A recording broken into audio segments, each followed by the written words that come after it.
7 o'clock in St. Louis. You are listening to The Morning After, presented to you by Brown and Crouppen on 101 ESPN and the TMA STL YouTube channel. It's the Healthcare Evolution. 7 o'clock hour. Tim McKernan, Doug Vaughn, Martin Kilcoyne with you on the program. Little Jackie Papers. Love that Rascal Puff, and he's taking a picture of his desktop computer over there, Doug. What's going on? Something's not working, and I'm trying to fix it. Not your fault.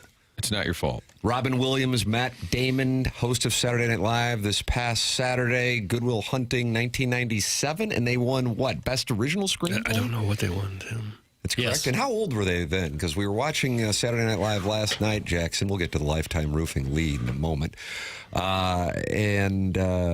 And my wife said, how old is Matt Damon, you think? You think he's 50? I said, oh, over. Yeah, he's 57-ish? Yeah, he's probably. I bet they I'm were. going to go under on 57, over on 50. Doug, you will give the information now. I'd say 54. I think higher. I think, God, I'm going to take the over on 54. Oh, so we're in 56. between. I'm really dialed in on a number I'll right stick now. with 57. He's 55. Oh, okay. That was a high-risk play. So back then, the question was, how old were they? They were mid-20s when they cranked that out. I guess so. Wow, that's impressive. And Minnie Driver was upset. Is that correct? Yeah, big time. Well, why was she chirping? Circle of Friends, and they made her wear Lane Bryant. Oh, Look it up. is that worse than August Max? I don't even know what that is. I think it was another store for plus-size gals. You can I could text be in or wrong call with in on that topic at 314-399-9646. That's the Air Comfort Service text inbox. You can call in 314-974-0101. Collier and Thompson phone lines. Then you got the Michelob Ultra YouTube chat. And Doug, I just looked up, and it looks like we are starting to move in the direction my dad has said we should have done since 2004, which is basically just me on camera. Okay, you got your way. Jackson is up there still. We'll take care of that here within the next 10 minutes. Doug, wink twice if you're okay. But Doug and Martin are gone. Just show Timmy. That's fine. Sponsors that's what they want. The Devil's Crotch says it's balloon party. Jackson, it's back. Yeah, the two of yous. I think while you're acting stressed, I think Jackson manipulated all of this. So This is all strategic. back to the two of yous having your own show. By the way, it's not Paper's fault. There's something technologically wrong, and we're just not smart. Poor Jackson. He gets to lift the weight of updating the Air Comfort Service text names and thinks, okay, we're going to start with a brand new week. Forecast is for temperatures in the 80s. It's sunny in the St. Louis metropolitan area, and he comes in, and somehow my father and quote-unquote our friends have done the right thing and eliminated Doug and Martin from the YouTube for the ladies with their Hitachi magic wands this morning. Had I known there was going to be another problem with YouTube, I would have brought my set of socket wrenches. Well, you do have that set. Mm-hmm. Yeah, I don't know what's going on, but I've contacted the engineering team, and hopefully it can be remedied ASAP. All right. And that's all you can do at this point. Don't worry about it. No, I know. It's just Oh, you're fine. frustrating. Type in the closed caption of that sentence, Tim. That's just, What if you peer it over the edge? I'm trying to make sure the cameras are all Did you get to plugged see in. Devil Wears Prada 2 at least? Not yet. Well, I tried going yesterday. Holy mackerel. What So was you wrong? left your family on Mother's Day to go watch a dandy film. Nope. Even better, me and my dad played 9 holes. Oh, that's gangster. Huh. Well, we had Mother's Day brunch. hey, Ma, while we're out, why don't you cook something? We had Mother's Day brunch, and then me and my dad, I said, Dad, it's going to be a beautiful I bet afternoon. the T-sheet at St. Louis is probably open on Mother's Day. That was packed. Oh, wow. You did play at St. Louis Country Club. No, it's funny. That's probably the course. It's not probably. It's undoubtedly the course I grew up closest to. Oh, Not surprised. my Not heart is surprised. stopped. I'm just happy to be close to the Stitz Gymnasium at Tam and Nottingham. And this guy is on the, the third? Not Or is it the terribly beaten fourth, Doug? potatoes. Like truly the closest golf course I've lived next to my whole life, and I've never played it. Weird. Well, you think you will someday? Yeah, I would say yes. On You a know any Monday. members? Yeah, the Monday. I would That's where think- all the best players play. Mother's Day is probably really big at country clubs for a lot of dads calling their kids. And don't forget, I know we're divorced. Don't forget to call your mother. Make sure you call your mother, okay? I bet that was a lot of country club golf Sunday. Yeah. Dad saying, hey, kids, we're divorced, but call your ma. And that's what you observed, Jackson, before going out and getting in a golden hour 9. That's right. Yeah. It was busy. It was busy, but it was a beautiful day. So. Where'd you play? Ruth Park. Oh, Not exactly. Home of the fivesome. yeah. Home of the fivesome. You can wear blue jeans on that course. I think. Oh, yeah. And or We played less. pretty quick, too. Well, in theory. You know. Maybe tried. not yesterday. Can a fellow wear blue jeans on a driving range? In Augusta, yes. I mean, You a wear whatever local you driving range. Yeah. You Okay. could, as long as you're clothed, I'm sure they would you go, buy a As long bucket. as you're clothed. Well, You have a yeah. high standard. But, hey, I'm sure the owners would welcome anybody. Right. with a A credit driving card. range at a public course? Sure. No, I don't mean at the course. I just mean like a Tower Tee or a Family Golf or Yeah. one of those. Right. They don't care if you show up in blue It jeans. would be the same policy as if you were going to the Dollar General. I'm sure Adam Betts is excited to hear Doug endorsing folks showing up at Family Golf in blue Well, I jeans. did that the other day myself. Oh. I had an extra hour, and there's a driving range there in Sunset Hills, and I said, well, I'll just go hit golf balls. I'm in blue jeans. Can I do that? So I did it anyway. Forever in blue jeans, Neil Diamond? I think so. Yeah. Now they're not happy with the new drone angle of the YouTube. So this is a drone that's flying above us? It's about to be the image of a mirror looking at a mirror. It's like some weird vortex going on. Is that Keanu Reeves? Oh, yeah, it is. You can call in, text in, Michelob Ultra YouTube chat. Got a Google map going on here. And the Design Air Heating and Cooling email of the day, the morning after at InsideSTL.com, Design Air online at DesignAirService.com. And that is Seth Goldcamp's operation. And he's fourth generation. Martin's a client, Doug's a client, I'm a client. Say, friends, why don't you become a client as well with Design Air Heating and Cooling and sign up for the service plan? And what that means is when it starts to warm up, they come out and take care of the air conditioning and tune it up for the warm weather months. And when it starts to get cold out, they come out and tune up and turn and test your furnace. It takes everything off your plate. They take care of it for you. You can do that right now at DesignAirService.com. Design Air Heating and Cooling. Can't you test the camera before the show starts? Hunchback of on camera. Gosh, here it comes. Here it comes. He did because Leave us alone. before If the it, show. if it wasn't for what I did, we would have no YouTube Yeah. at all. So, I don't necessarily the hero, I then. don't need the thanks. I just, That's like one of will his respect. Hunchback of on Castle, put some respect on his name. Thank you. Doug, Lifetime Roofing lead. Lifetime Roofing online at lifetimeroofingstl.com. That's the great Dustin McClendon. And we are thrilled to have Lifetime Roofing as a new sponsor here on TMA. But just because they're new, Doug, you can't take advantage of them. He monitors this lead story Does he? that you choose. Okay. I have it in the Polos Plus dossier that what City did against Colorado with all the red cards is the lead, but it's not my decision.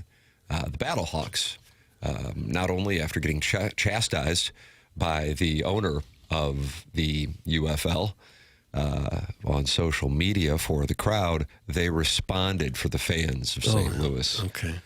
I think you can make a case for that being the Neither lead. one of those two are the lead. What? The lead are our Redbird Oh, Cardinals. Wemby. Our Redbird Cardinals. Wemby's elbow. No. The St. Louis and Cardinals. L'Habitant against Buffalo. Cardinal baseball. Maybe the most painful loss of the season to date. Brutal.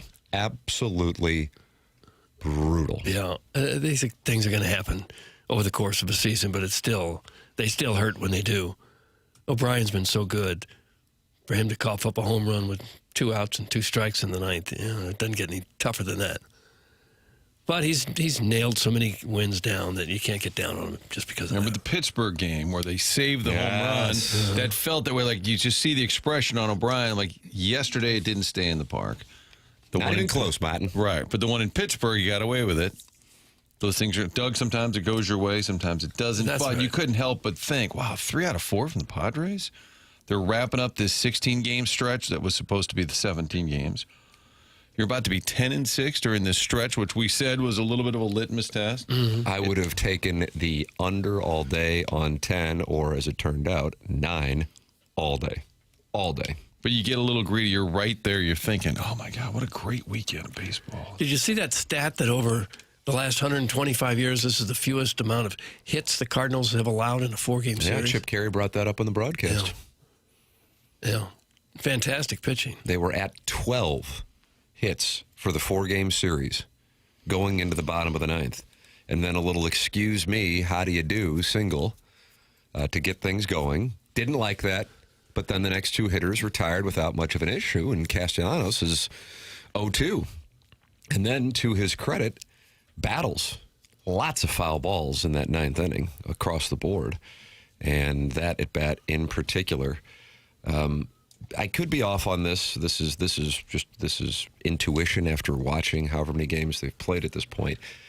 But I feel like O'Brien gets to a point after a certain number of pitches where he looks gassed, and also the stuff then looks vulnerable. I think against the Mariners on a Saturday afternoon, we saw that a couple weeks ago, and it looked like Castellanos was really wearing him down. And he got him, and he left that ball on the inside part of the plate. He was able to turn on it, get the barrel on it, and brutal. How about the fact he broke his bat, needed a new bat? They throw him one from the dugout. He said it was from Tatis, who hasn't hit a home run all year. Don't bring it up. The South Side Seamen are not doing well with this situation. Can you get credit for Tatis' home run, Doug, if it was his bat? No. It wouldn't have mattered anyway. No. Charlie still beat me. Charlie Marlowe AI. Call in, Chuck. Big man. Well, As good as the pitching has been, the Cardinals aren't getting a whole lot of hitting themselves, especially the back half of the lineup. Wynn and Church have had some moments, but some of the other guys are going to have to pick it up. give me an example of. Well, Gorman's hitting 218, Scott 186, Pages 205, so JC 153. That doesn't work. Why? Well, you can't count on the same 3 or 4 guys every night to provide the offense. What if you take the Rob Manfred Golden at bat and just call it the Golden Four and just roll over the top 4 over and over again? Yeah, I'd take that. Probably this would be a good time in Sacramento to try it out because nobody will be watching. What do you think of logistics? Sacramento they go? Sitting in San Diego today, getting on a plane eventually. That's what but I no would real do. hurry. I might stay in San Diego tonight. What do you think that is? 2 hours up the coast, huh? It is Bill DeWitt's money, but if you're in San Diego, maybe get a deal, Doug, on that 5th night in San Diego. Oh, you probably could, yeah. No real hurry to get up the coast to Sacramento. I've All never due been respect, there. light the beam. Have you Always. been there? Has anybody been to Sacramento? Jackson has. He lights the beam. I No, drove through never it been. once. There you go. That You counts. drive through it. Where the hell were you going? I was in Were you a mule? I was in Nevada skiing, and then drove to San Oh, my God, Francisco. Martin and I are the only Okay. ones who are relatable to the Yeah. audience. Wow. Skiing, Yeah. St. Louis Whipping- Country Club. whipping over to Napa for a tasting. This is the Reno area, the Hidden Valley. I think it's Happy. What Hidden? I forget the name of it. Rich Gould worked in Sacramento. Oh, did it? That's That right. Koppler owned KPLR in St. Louis and a station in Sacramento. In fact, Rich's claim to fame in Sacramento is they brought in Rush Limbaugh, the local radio guy, to do some TV. Oh, yeah. And they told Rich to help him do TV, like teach Rush how to do TV. Yeah, just sit in front of the prompt. Want to grab lunch? Well, you're supposed to be training me. I'll do that. Let's go get a patty melt. But he said he would, Rush Limbaugh would sit down. He was supposed to do these editorials, like, you know, a minute blurb that they'd put on the news. And he said he would talk for 10 or 12 Sure, minutes. sounds about right. He said, you really got to tighten that up. He was from Cape Girardeau, so just a meat and potatoes guy himself. Yeah. If you are looking for help at a couple of positions, why take a look at what went on over the weekend at Memphis. Jimmy Crooks hit his 12th home run, Doug. He is now sitting with a 1,050 OPS. That's 12 home runs, and he's finally gotten to more than 100 at-bats. He's at 12 home runs and 106 at-bats for what is by far the best slugging percentage of anybody at Memphis, but it's not because Memphis is lacking for offense. Blaze Jordan also now raking. He's sitting at his 8 home runs and a 946 OPS, and Blaze Jordan is hitting over 300. There is a catcher and there is a third baseman. How does that feel for you?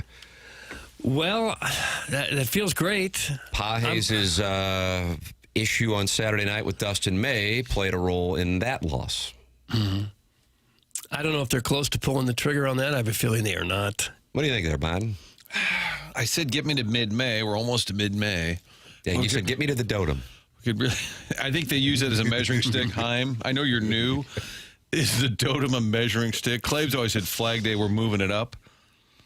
I think at some point here, there's got to be intrigue to what this team. If you're 40 games in, so you're a quarter of the way through the season, and they've been good.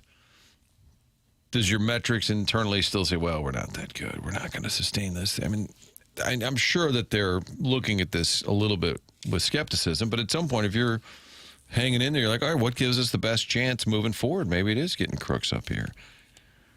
You used to have the fake IL, Charlie, and I called it the fake IL. Oh, yeah. Somebody was really struggling, like a Fetty would have, like calf tightness or something. We could use a good fake IL right about now, Doug. Get a fresh body up here. I don't know. Not yet. Yeah, I mean, would I do it? Maybe, but I don't think they will. Not sure how Pages can be labeled the defensive catcher, especially after Saturday. And he's not an offensive catcher, so... Okay, don't say so. Don't do that. That's from the Francis Park Mermaid. Yeah, we didn't need that.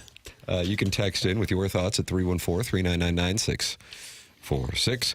Air Comfort Service text inbox. And, of course, you are welcome to talk it over with other TMA listeners. A new view today on the cameras at youtube.com/TMASTL6870 have subscribed to the TMASTL YouTube channel, and you can do so as well. From 7 to 11, you catch this program, and from 11 to 12, we are on the TMASTL YouTube channel with After the Morning After. Victor Scott's not a major league player.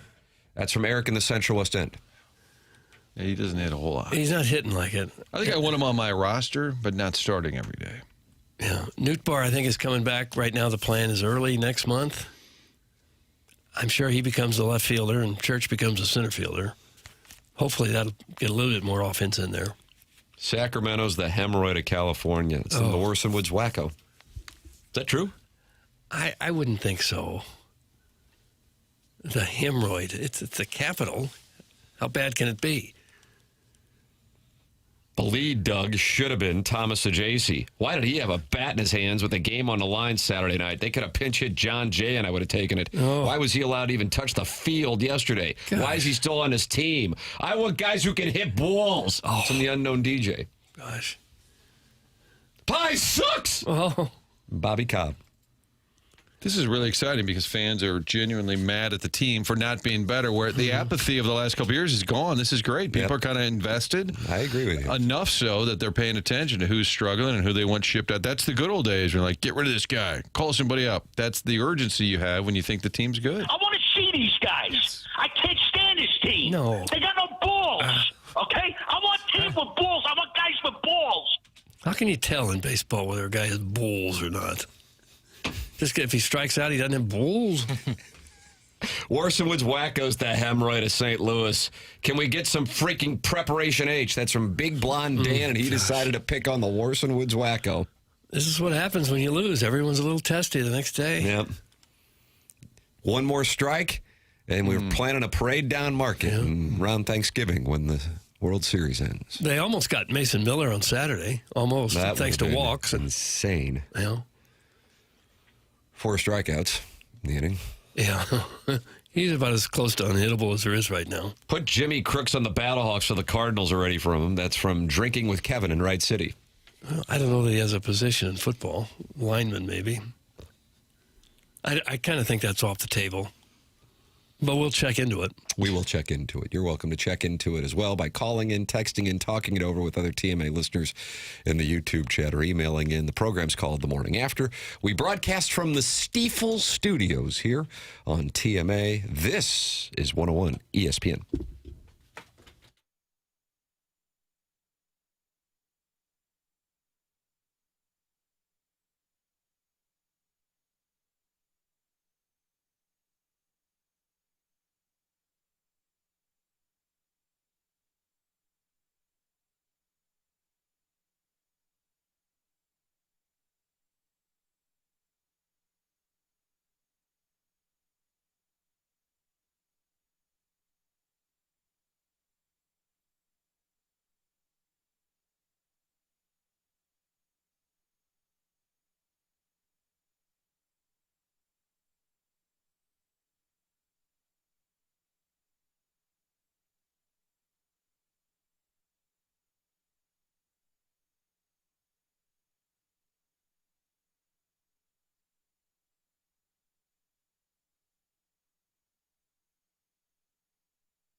I played this yesterday right as the ball sailed over the wall. Did you really? I was actually watching it with the family.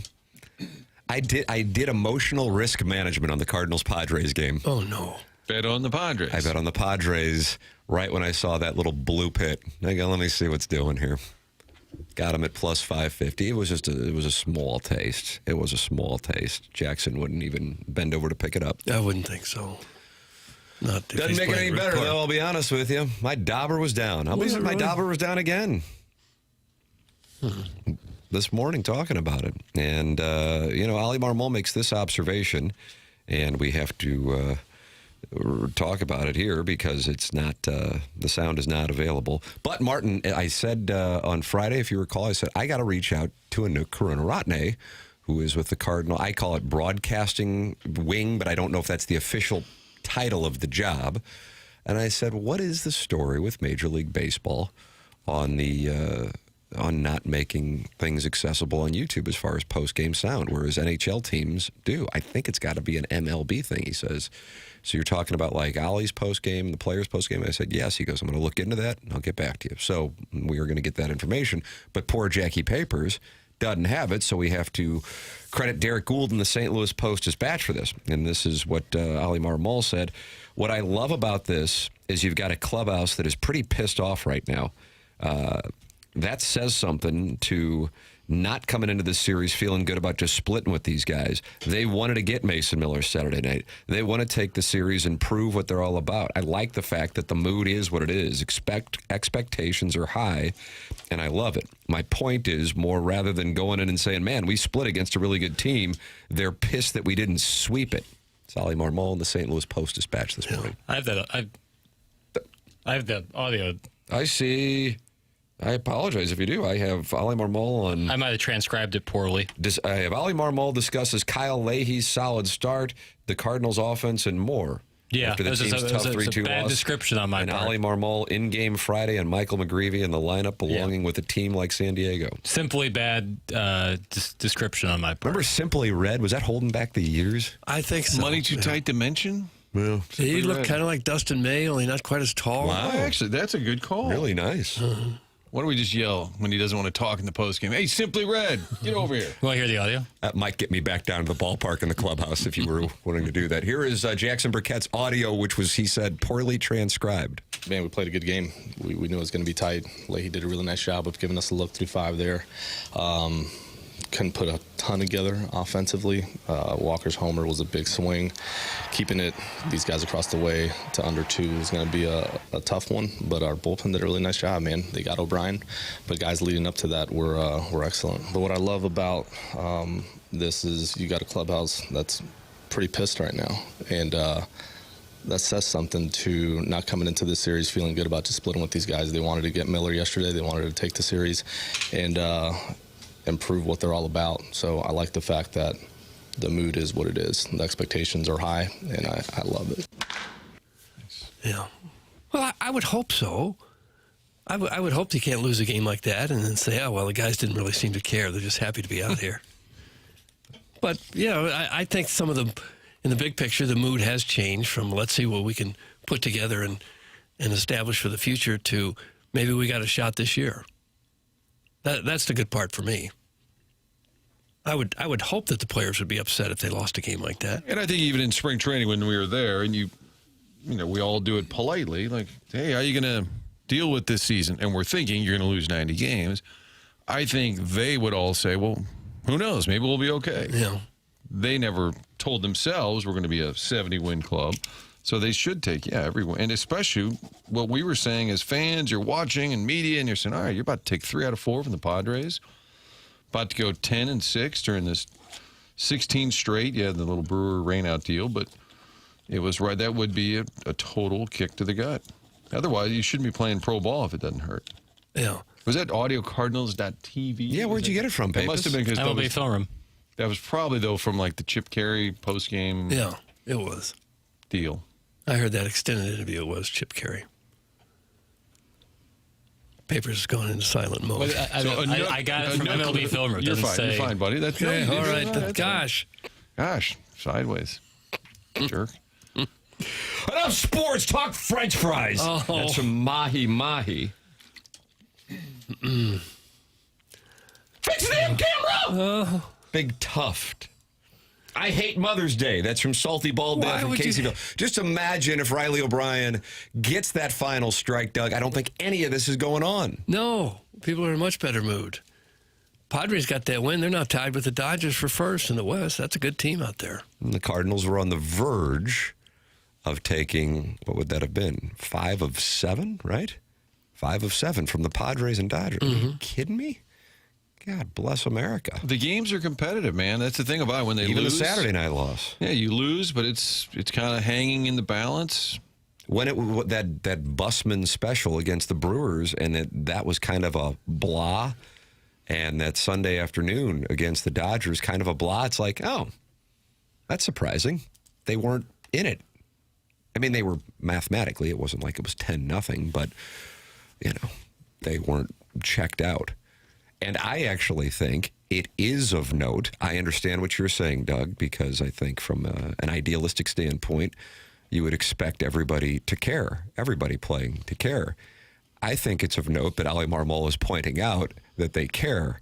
And I don't even think it's a conspiracy theory, but it's certainly 100% my speculation that if this were 2025 or 2024 or 2023, all of which he was a part of as manager, perhaps he didn't see everybody caring after something like that.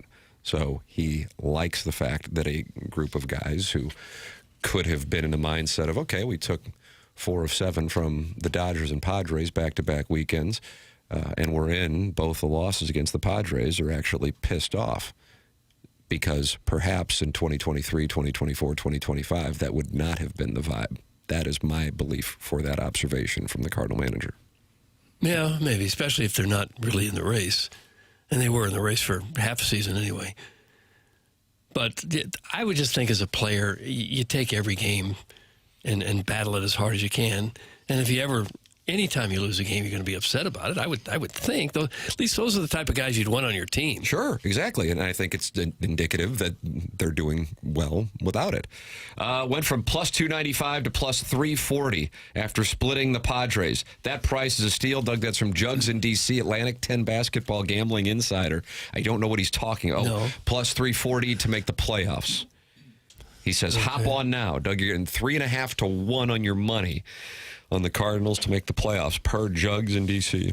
What about McGreevy? The TMA bump is real. This guy, last 3 starts, 18 innings, 1 run.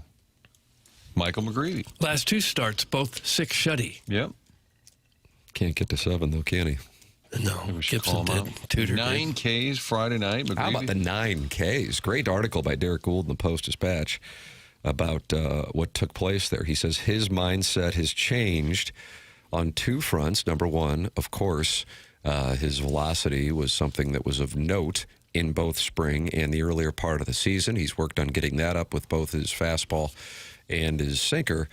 But to go, okay, when it's no balls, no strikes, don't just say, oh, let's see if we can get a ground ball. Let's see if we can get the strikeout. And he did. And he did against the Dodgers as well. But 9 strikeouts. 9 strikeouts is of note if you're one of the famed Cy Young guys. 9 strikeouts, especially amongst, what I think wound up being close to 100 friends and family who came and former teammates who either lived in the San Diego area or came down from a couple hours north in the Los Angeles area to watch him pitch and deal against that lineup. I mean, these last 2 games have been against the Dodgers and the Padres. And Doug, you know what he's doing? Shutty. Yeah, 6 shutty. ERA 2.18. Now, another couple of weeks, people start to be voting on All-Stars. I think maybe McGreevy and Walker would be the Cardinal All-Stars as it stands right now. You agree with that? Maybe O'Brien? I would say Riley O'Brien would be live. I don't know if the Cardinals would get 3. I guess it depends McGreevy on might how need things to do a play. little more just to get 2.18 ERA, 33 strikeouts. No, I know. Just get the recognition around the league, too. I was thinking he'd be live for a call-in on Thursday. That's the day game, but I believe he'd be pitching that day, wouldn't he?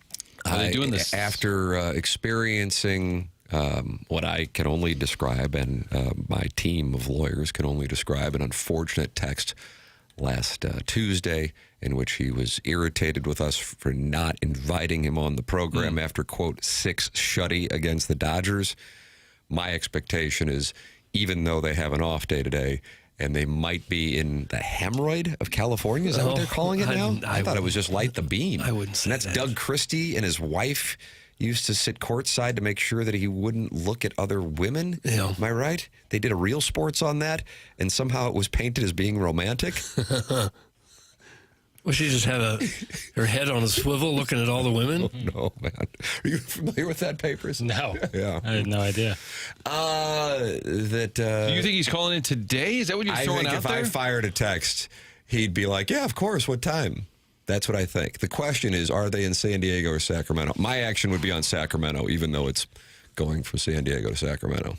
BT said that he would be meeting up with the team in Sacramento on Monday. So if that But means they could be anything. theoretically Right. stay there. I think San Diego last night traveled today to Sacramento. So they're, what is it? It's 5:30. It's a little early right now, but I think, 10, 11-ish, you're leaving the hotel.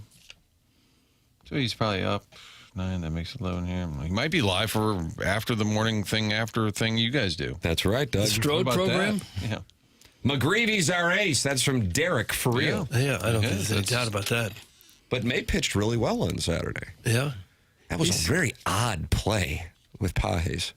I mean, I know I'm isolating on a Saturday night 5th inning pitch. I mean, both these guys were throwing no-hitters. I mean, this was unbelievable what's going on with this. And then you had the weird play that then moved the runners up and then played a role in the outcome of the game. As much minutia as that might be. I missed that play. I was at Billy G's having a pork steak. I'm a meat and potatoes guy. So when they ask me what I could want, get to Billy G's. bring me some meat and some potatoes. And you got a park steak. I did. God, Oh, that's a was good it? pork. Oh, it's great. What'd you get on the side?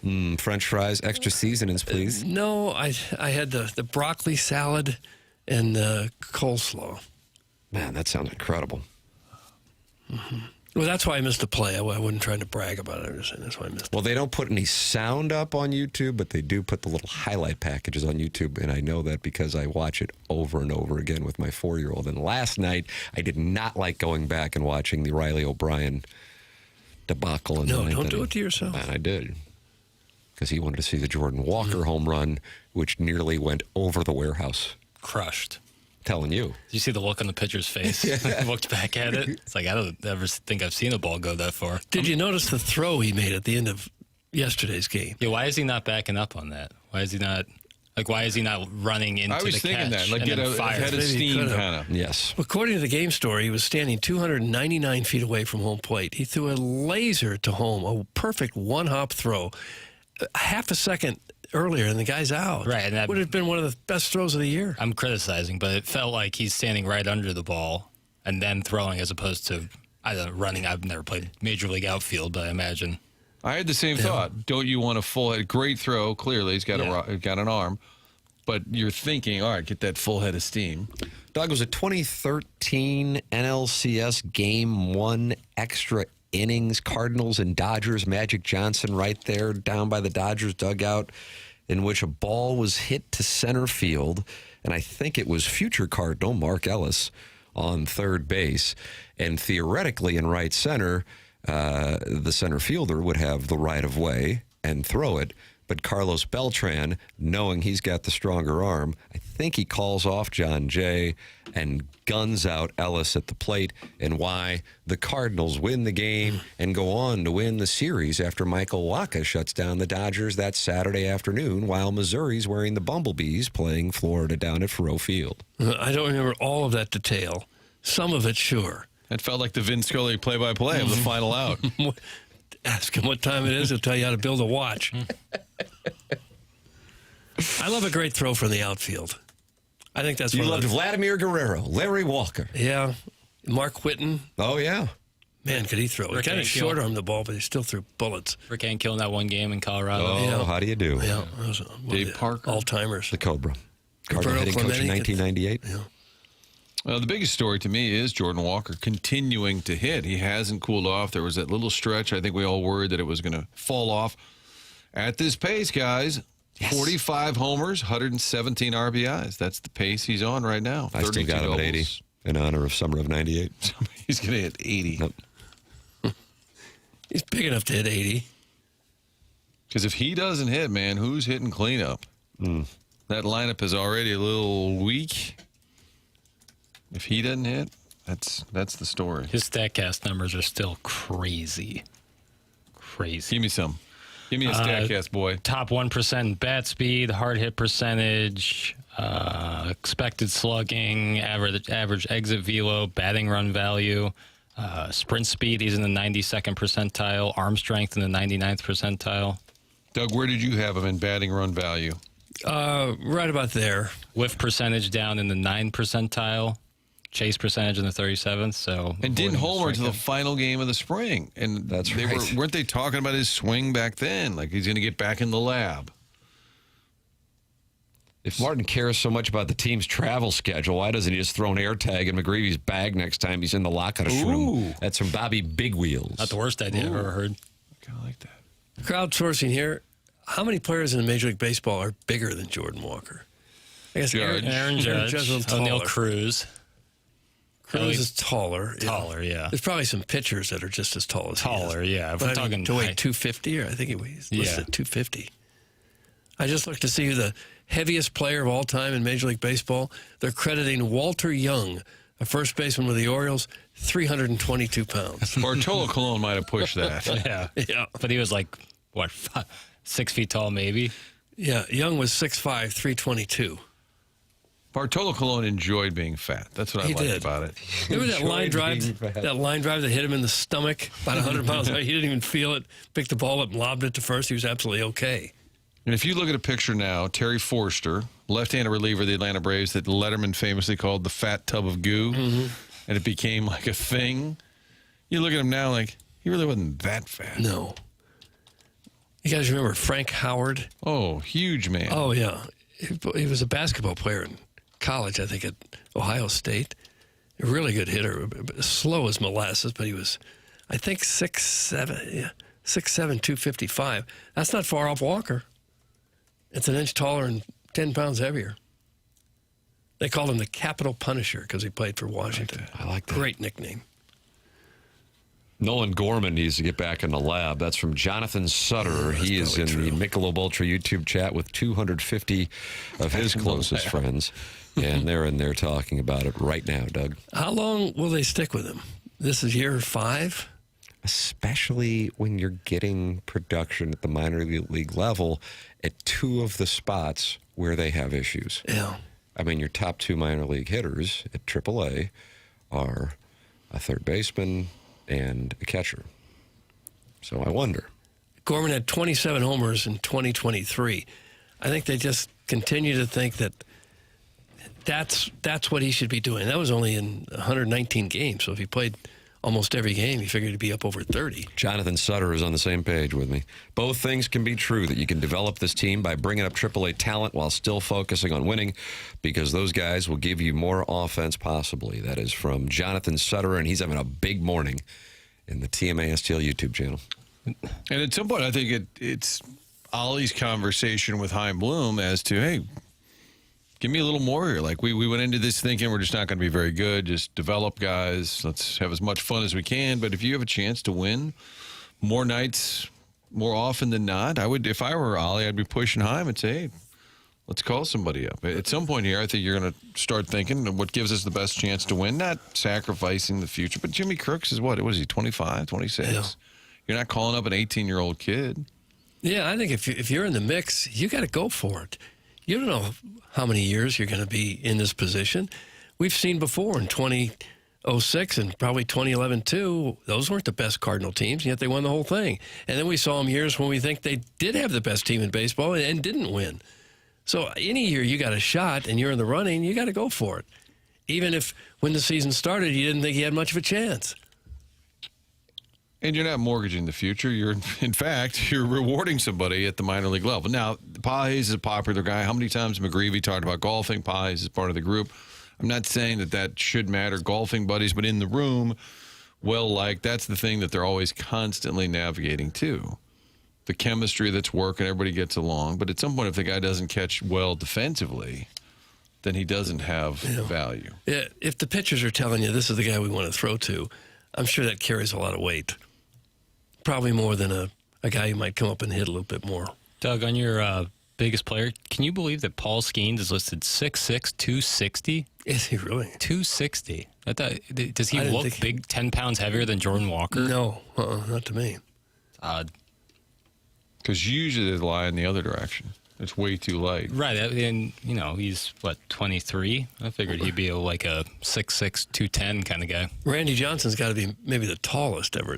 Was he 6'10"? Yeah, on the mound they said he looked like he was about 7'2". Yeah, I don't know if there's ever been a 7-foot tall major leaguer. Doug Jonathan Sutterer continuing in the Michelob Ultra YouTube chat, and he's going to get a game ball today, this Sutterer. I mean, Ali even said it in himself in the audio from Papers. They are mad that they didn't win the series. The clubhouse is obviously focusing on winning now and wants help to do that. Jonathan Sutter, Michelob Ultra YouTube chat. Okay, Martin, the Dotem being the timeline of approximately a quarter of the way through the season.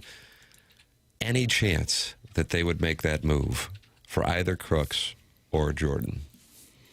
I still feel like they'll wait. Yeah. Although the Dotem is a measuring stick. It always has been. It always has been for a They'll decade. watch and see what happens in the golf tournament, see who wins, see who performs well, and then make their decisions based on that. I think they like it as a Delay in the distraction. doubleheader. Is it pretty easy to brush this one under the rug and focus all the attention to this weekend? No, this one takes me off a little bit. Okay. I like a long, elongated question, though, with lots of options. I think the ones you brush off are when you lose like 12-0 or something. You just come to the realization that you're going to have those days. Don't dwell on it. Move on. And that Wednesday game where Plante gave up 4 in the first, and the rest of the game was just get it over Yeah, with. we got a 4-hour flight. Let's go, We'll boys. We're having move a good on. year. Okay, I'll roll over to second. You roll over to short. All right, I'll see you on the plane. Yesterday, you're on the verge of winning and going, what? It would have been 10-6? Is that right? Yeah. 10-6 Remember the over 17-game stretch where it was 17 straight, But there all was a quality rain out, opponents. You had and the rain you out. take 5 of 7 from the Padres and Dodgers, 2 legitimate World Series contenders, and you have that happen when you're a strike away from an off day. Yeah, it sucks. That absolutely sucks. And I think that's but as you made the observation earlier in the Healthcare Evolution 7 o'clock hour, Martin, it's great that we haven't read anything about Bill DeWitt spending, John Mozeliak, whatever it would Fetty. be. Yeah, it's just it's refreshing in that sense that the focus, and there is a focus on the team, and that there is emotion on the team as opposed to apathy, both from the team and from the fan base. At 7:47 in St. Louis, time check brought to you by Clarkson Jewelers, an officially licensed Rolex jeweler. And the 7 o'clock hour is brought to you by Healthcare Evolution, online at healthcare-evolution.com. That's Logan Taylor's company. And if you are dealing with an injury, we have a solution for you at Healthcare Evolution, especially in the month of May, a knee injury, because if you're a TMA listener and you let them know that, you get 10% off any knee issues at Healthcare Evolution. They deliver real answers and same-day pain relief for most of your medical issues. No waiting on appointments, no waiting on answers, no insurance hassles.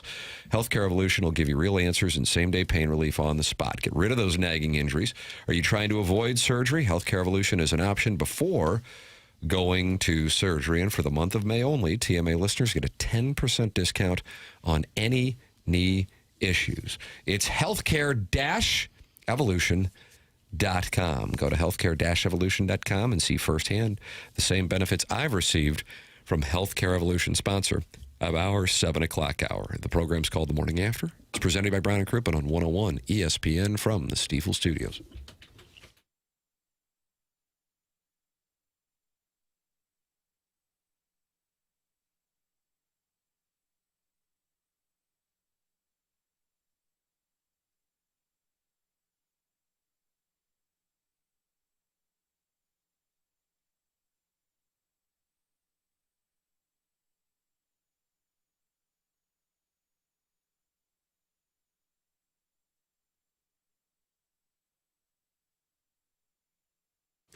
Looking for a new car this summer? Get that car at AutoLoanPro.com. You'll get the best deals possible. Doesn't matter what your situation is. They've got cars available online, and no matter what the credit is, they'll get you the lowest rate possible, little to no money down. That's what they do every day at AutoLoanPro.com. All you need to know is to choose the Pro. It's part of the Lita family. They've got a playbook on that website. So all the cars are listed right there. Robert Thomas on the site. And then the free playbook that explains to you how the credit industry works, explains it so that the next time around, get a different car. You're improving your credit while also getting a vehicle to use right away. AutoLoanPro.com works with over 50 different lenders. That's how they shop around to get the very best rates possible to you. One site has it all, so whatever the situation, doesn't matter. Get that car. Start shopping online at AutoLoanPro.com.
This is Jackson with a SportsCenter update brought to you by Universal Windows Direct. Cardinals lose yesterday. The Padres splitting the 4-game series. Off today, back in action tomorrow as they take on the Athletics in Sacramento. That's going to be an 8:40 p.m. first pitch with Andre Puente towing the slab for the Redbirds. That was another SportsCenter update brought to you by Universal Windows Direct. You'll be saying, I love my windows.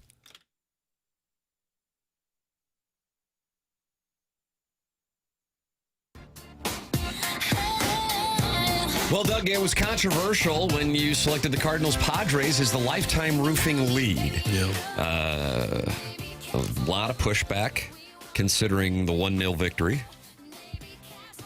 The Battlehawks and their response to the criticism of the UFL owner by claiming victory on Friday. No mention of Wemby's elbow yet. No. Right into Naz Reid's Adam's apple. He threw his elbow into an Adam's apple? Yeah. And it was the elbow that got hurt? Sounds like you realize that was the lifetime roofing lead. His elbow didn't get hurt. Naz Reid went down like a sack of potatoes, and Wemby got the old flagrant 2. Who's winning the title, Paper, right now? After what you've seen, who do you think's winning Oklahoma the City Thunder. Without question. Yep. Okay. Despite the Knicks dominating in their series. 4-0. Not even having close games. No. Just whooping Is this, that the end, ass. is this the end of the process? We'll tell you coming up in the 9 o'clock hour. I like that little sound at the end of that. Yeah. We should maybe work on that, and I'll try to do that. I just think there's some people who have it and some don't. Battlehawks are now tied for first. Yeah. Did that work? Sounds like you're having a stroke. Yeah. Been there, done that. Oh, a little close to home. Sorry, I recant the comment. If you're unhappy with Doug's selection of the Cardinals and Padres over the Doggies, the Battlehawks, Wemby's elbow, how about L'Habitant and the emotions of the Sabres, Doug? Take your pick. Listen, it's all there. 314-399-9646. You can dictate the power of the presentation's topic by calling Collier and Thompson. Phone lines 314-974-0101. It's Lifetime Roofing, new sponsor here on TMA, serving the St. Louis metro area since 2005. It's a veteran-owned business. It's a locally owned business, and they only work in the St. Louis metropolitan area. They're not storm chasing all throughout the Midwest. It's not owned by out-of-towners, and it's certainly not corporate. It's St. Louis area and the community only. It's Lifetime Roofing at 314-800-0426 or go online at lifetimeroofingstl.com. Award-winning and A-plus rated Lifetime Roofing, new sponsor here on TMA, sponsor of the Lifetime Roofing Lead, online at lifetimeroofingstl.com. I went and did some sports this weekend. I went bass fishing. That's from Doug's Jockstrap. So there's another competition for the Lifetime Roofing Lead after 45 minutes of Cardinal conversation. Doug's Jockstrap would like to talk about his fishing. I wonder where he went. Probably the lake. I'm just afraid I'm not going to be much good to you much longer. I'm kind of running out of gas here, Tim. What's the problem? I had a rough night. What happened? Did you get all lit up at Billy G's? Middle of the night, I heard a horrific sound in our house. Got out of bed. It sounded as though a truck loaded with explosives drove through my back door. I mean, it was the loudest sound that I've heard in the middle of the night. So I looked at the clock, 1:15. I wanted to mark the time for the hour of my death. So I started looking around the house. Nothing anywhere. I go in the basement expecting to get the cleaver in the forehead from some mystery man. No, nothing. Then I went back upstairs, looked around in the bathroom, and it was like this plastic thing that holds shampoo and conditioner that suctions onto the side of the shower. That had fallen. Like a shower caddy. It sounded like a bomb went off in the house. And it just slipped once and for all. Yeah. So I didn't get to sleep again for another hour or so. So you guys take it from here. No, I'm not going to be much good to you. It's not after that. I'm not. Well, the good news is, Doug, you'll be done in, let's see, 4 hours and 1 minute. Okay. So just count it down. Okay. Iggy will carry the load late. Well, I hope so. It is, after all, the Strode program. Oh, my Lord. Doug, what is wrong with you? Well, was that caller Ellen calling in? It was.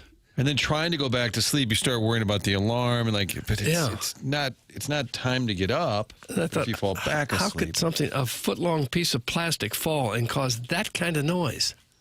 Now, what's that? It's Joe Kelly, formerly the Cardinals at spring training. You could hear the birds chirping like he was playing the 13th at Augusta National. I always thought that was Chuck. I really did. Charlie A.I. Context? Joe Kelly? I don't know, someone was asking him a question. He found it riveting, I guess. Sounds like Doug's shower dilly exploded from the Maplewood mud muffler. Yeah, Doug, you got to unplug It's just that a little first. plastic shelf. It literally sounded like a bomb went off. Do you keep anything in your room for protection, like a old 7-iron or something? Baseball bat. Yeah. You should have made your wife get up and go look. That's from the prosthetist. What a wonderful Mother's Day treat that would have been. It's not Mother's Day anymore. It's past midnight. Go check. A few years back, I heard the garage door go up in the middle of the night. And I thought, oh, that can't be a good thing. And yet I was too tired to get up and go take a look. I said, well. I just rolled over and went back to sleep. Man, that's championship caliber right there. Well, I have a carport. We are overdue for another Rich Gould visit, but he could tell you the story how he woke up in the middle of the night and tackled the intruder in his living room, but it turns out it was a cardboard cutout of Will Ferrell. Oh, yeah, that was from the book. That was from his book, wasn't it? He actually tackled him. He ran up and there was launched something himself. at Christmas where his family put up a giant cardboard cutout of Elf, Will Ferrell, or something like that, and then he tackled it in the middle of the night. They're calling in about it. And nice. Chairman Kurt, what do we have going on here? We have Steve from Birmingham. Doug, Steve from Birmingham is on Is that the the Callier and 205? Thompson phone line. Steve, good morning. You're on with Doug Vaughn. Hello, Stevie. Hi, good morning, guys. How are you doing? Oh, we're fine. You? Oh, doing great, thanks. Is that the 205? Is that the He hung up. He hung up. Well, he's doing okay, at least. We got that. Steve from Birmingham calling in. If it's a wellness check, he's okay. He hung up. All right, call in. Let us know how you're doing. He threw one pitch and his arm blew out. Drugs in D.C. didn't like what he heard. This guy blows ass.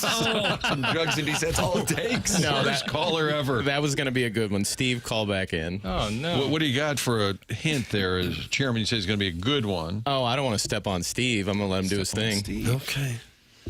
And was he in fact from the 205? It didn't show the area code, but he declared himself Birmingham. Well, okay, who cares when you strike out 80% of the time? It doesn't really matter when you don't benefit the team consistently. I mean, you can't play a corner infielder who can't hit 200. Let's be honest. There's no benefit to the team. Steve, who were some of your contemporaries when you were in the Cardinals? Anybody of note that moved along? Just curious, back in the day. Well, yeah. Well, I think Vince Coleman obviously came up afterwards. I wasn't there when some of the pitchers were there, but I got to play with some guys that were great athletes. But when it came time for moving up to the next level, mentally, just couldn't handle it. I just had bad injuries. It's just one of those things. You got to be healthy. You got to stay healthy. You got to be sharp. And some people can do it. Some people are exceptional at it, and some people just can't make that next step. Are there any Cardinal players that you look at and say, this guy does do it the right way? He is fundamentally sound? I think Weatherholt, honestly, especially for a rookie, really impresses me. He really does. I think the kid, especially his approach at the plate, and he starts with an open stance, but then he closes it up to make contact, and he'll go the other way. He'll go with the pitch. Doug, that's a good piece of hitting. Yeah. Oh, we like that. I always have to say that.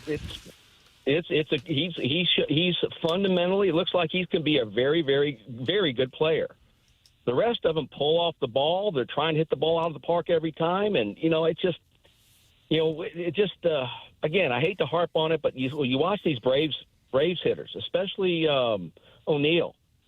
These kids stand up there squared to the plate, stride straight, and put the ball wherever it's pitched. They put it in play, right field, right center, left field. They'll pull. I mean, they're good hitters, not just swingers. And they're outfielders. They play fundamentally sound. They surround fly balls. they hit cutoff men. It's just there's a difference between those that are hope to make the playoffs and those that know they're going to make the playoffs. And it doesn't mean you have to have the highest payroll in baseball. Steve, are you a regular listener to the Morning After this program? Yes, I am. I drive in every morning and tune you guys in. All right. I didn't know if you were disappointed that we didn't always break it down. Sometimes we stray. No. Look, you guys do a great job. I love listening to you. I try to watch the Cardinals as often as I can. It just breaks my heart when they they didn't throw a game away, but I mean they should have won that game. One strike away, like you said, they should have won that game. But they're going to win games like that, and they're going to lose games like that. That's why it's a long season, and you put it behind you. But you got to do the fundamentals right. One last question for you, Steve. With Jugs in D.C., so if you're a long-time listener, he is a regular texter, said it's free money at plus 350 that the Cardinals make the playoffs. You were in the organization. You watch it closely. You're a loyal listener. Would you say the Cardinals are going to make the playoffs? If it also comes down to injuries. If the pitching can hold up, and I think it's a big if, but if the pitching can hold up, I think there's a chance. But, you know as well as I do, a lot of times, arms get weary and key players go down. I just don't see the depth to fill those gaps in the event somebody goes down. So I would say I would not do it. I would not put my money on it this year. I mean, if just being practical, I think next year there's a much better chance, obviously. But knowing how long of a season it is and how injuries really affect a team, of course it goes for every other team too. But my heart says yes. My head says probably not this year. All right. Doug, there he is. That's Steve, a polarizing figure. Some people loved him in the Air Comfort Service text inbox. Steve, thank you for the call. Don't be a stranger. Thank you so much, Yellen. All right, Steve. Doug, you know what he is? He's a Southern gentleman. He sure is. Now, unfortunately, somebody called him a cousin humper, and I made sure not to read gosh. that. But I'll tell you this. Joe Buck, listened to the program. He said, this guy is dead right. How about that? Yeah, about the fundamental play. And he said he could have him as a weekly correspondent, but he's not better than Pestis from Festus. No, he Joe isn't. Buck is a Pestis from Festus endorser, but he liked Steve's observations. How about that? We don't really have room for regular callers and contributors. No more Belle Biv DeVoe. What? Why not? I was genuinely interested to see who he came along with. Like, was he Jim Lindemann's roommate or something? I wanted a little more. What about John Morris? Remember John Morris? Made it to the bigs, yeah. Well, but if you're in the low minors, most of the guys don't make it. Well, no, that's what I agree. That's why I was hoping there was a guy that, hey, back in the day, Kenny Obergefell and I were teammates. Why are we listening to a high school baseball player who couldn't get into Auburn? Shut up and get back to work on the 4270 interchange. That's the Bridgeton landfill fuel muffler. I believe he was down in Birmingham, so he's probably not working. Is Auburn hard to get into? Wardam Eagle? Yeah. I didn't graduate from Missouri. I don't feel like I'm in a position to talk. Auburn acceptance rate sits at 46%. And how does that comp with the rest of the SEC? I would imagine Vanderbilt. Doug, you think Vanderbilt, of course, is one. What's second? Florida? Yeah, probably. I think Florida's a good school. Florida? Yeah. All right. Yeah. So Vandy. Here's Jackson's information, Martin. Vandy is approximately 5.9 to 7%. Okay. Florida, 23 to 30. George is hard to get into. I think Georgia is tough if you're out of state. Georgia. Great call from the both of you. 32 to 40%. I don't know where to go on 4. No, I mean, you're on a heater right now. Hard. Maybe Texas. Doug is on it. Okay, that's nice. You had to go beyond the Missouri A&M entrance. You had to go to the Texas, Oklahoma. But where are you going 5? Fifth, I mean, surprising. Okay. Surprising. And that means Tennessee because Jackson hates Tennessee. My own souls. You think they're just bumpkins. It's not fair. I caught my son lying last night. It was so obvious. And I said, that's right. I got a lie detector in the basement. Now, Robert De Niro, meet the parents, whatever we need to do. Was that Terry Polo? I he said wish I could help. he had her Playboy, right? I so wish I They're could making help. a new Meet the Fockers, by the way. With Ben Stiller in the De Niro role. Yes. Oh, is that right? Yeah. I know it did really well the last couple. Yeah, it's been a bang-up job. De Niro's still in this one. And Terry Polo. What? The highest. You guys want to guess Where the were we highest? on the list, buddy? Let's just guess the highest now. Because the rest of them are about highest the same. I mean, it's somebody from our friends in Mississippi. This guy owns souls. Mississippi State feels... Oh, no. No, it's the flagship. Oh, no. Really? Yeah. And now all hell's about to break loose. Don't we have from some Arbor loyal- Day and Mr. Licks? Licks you. Yep. I mean, Doug, Ole Miss, you know, it's about to catch some strays, and it's going to be a tough show if you're hotty-totty for the next 2.5 hours. What's And their maybe ex- if it goes into after the morning after next 3.5 hours. Even during. What's the acceptance rate? Often around 96 to 97%. Really? Oh, gosh. Wow. That's what I'm rating. You got teeth and a pencil? Come on down. I feel like I could have gotten the first 4. Was Texas 4? Texas 4. Okay, I wouldn't have gotten Tennessee without my read on you, but I would have said somebody in either Starkville or Oxford was at 16. It looks to be that if you get a 21 on your ACT, Ooh, that's tough. you're pretty much in. It could be that Mississippi is one of those states where if you graduate from a Mississippi high school, you can automatically get in one of the state colleges. Kansas used to be that way. I don't know if they still are. They describe it as nearly an open admission school. Damn. Hottie Toddy has already texted in to issue a statement says, I am not phased. If you can fog a mirror, you can get into Ole Miss. Fog a mirror. I can't comprehend being proud of having a diploma from Ole Miss. That's from Jugs in D.C. Okay. And now all hell's breaking loose, as expected. If it would have been Mississippi State, everything would have been fine. We would have never mentioned that Ole Miss was 15th. But alas, Hail State. Is Hail State 15? Yeah, it's up there. Okay, that's... Well, I moved off the list. Well, Mr. Licks, you're a fraud! That's from Chunk and the Chuck. Where did Missouri rate? I was question, thinking, isn't that the Doug. obvious? We're sitting here. Actually, Kentucky is 15 at 95%. Wow, how about that? Lexington, Doug. 14, Alabama. Oh, I would have thought that had been tougher to get Arkansas 13, Missouri at 12. Oh, brother. This was before Oklahoma. This list is pre-Oklahoma, Texas. This list I'm looking at right now. I was looking at a different list before. Ole Miss is a glorified daycare. That's from Bridgeton landfill fume up. That might be tough. Mississippi State actually 70%, so considerably lower than its sister school. There was a stretch maybe 10 years ago. A lot of St. Louis kids were going to Arkansas. Yes. Yeah, they were giving out some. It was like some in-state deal where you could get essentially could get in-state if you went to Arkansas. Which, good God bless. Oh. Oh, you're a true son. I see. Yeah. Rough. Yeah, they're not happy in the text inbox, and this, of course, triggered it.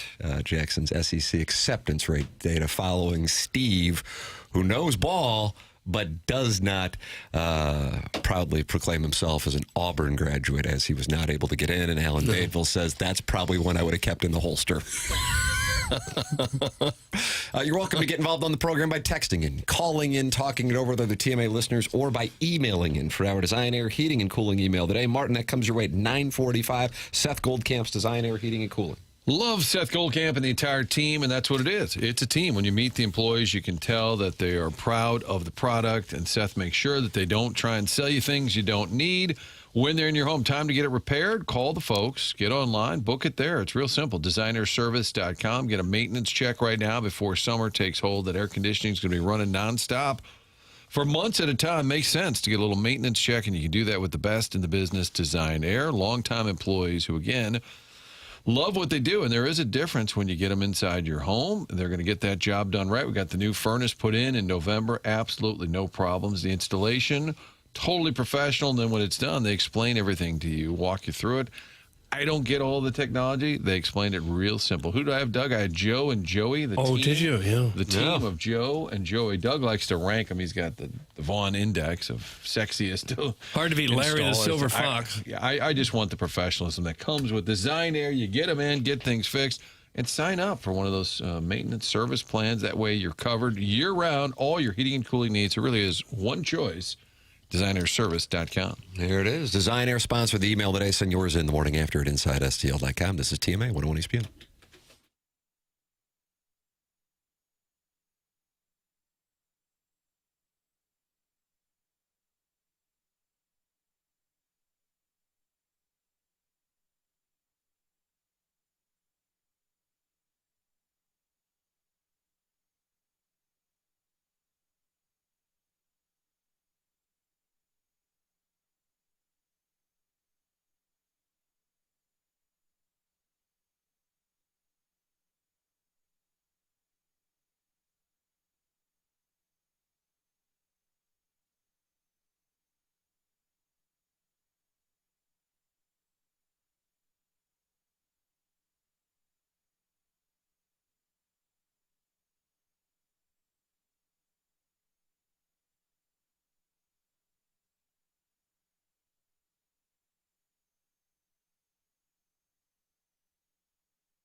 Hey, Classic Air Care has a couple of May specials they want you to know about.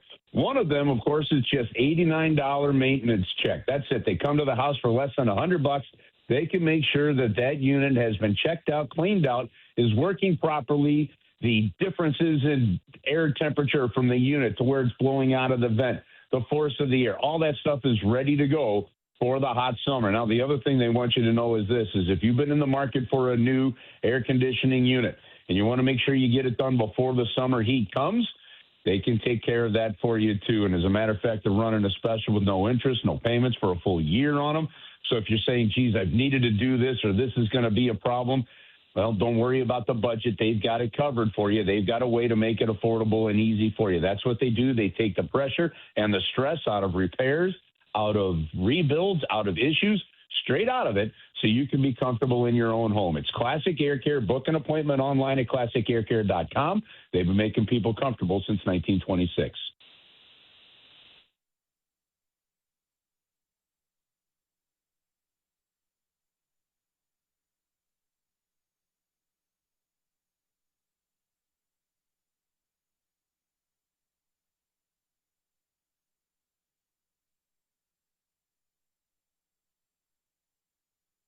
It's TMA 101 ESPN. Tim McKernan, Doug Vaughn, Martin Kilcoyne with you on this program, which broadcasts from the Stiefel Studios. Chairman Kurt taking your phone calls, and Chairman Kurt hit a home run with Steve from Birmingham, who got the official endorsement for his take from Joe Buck. How about that?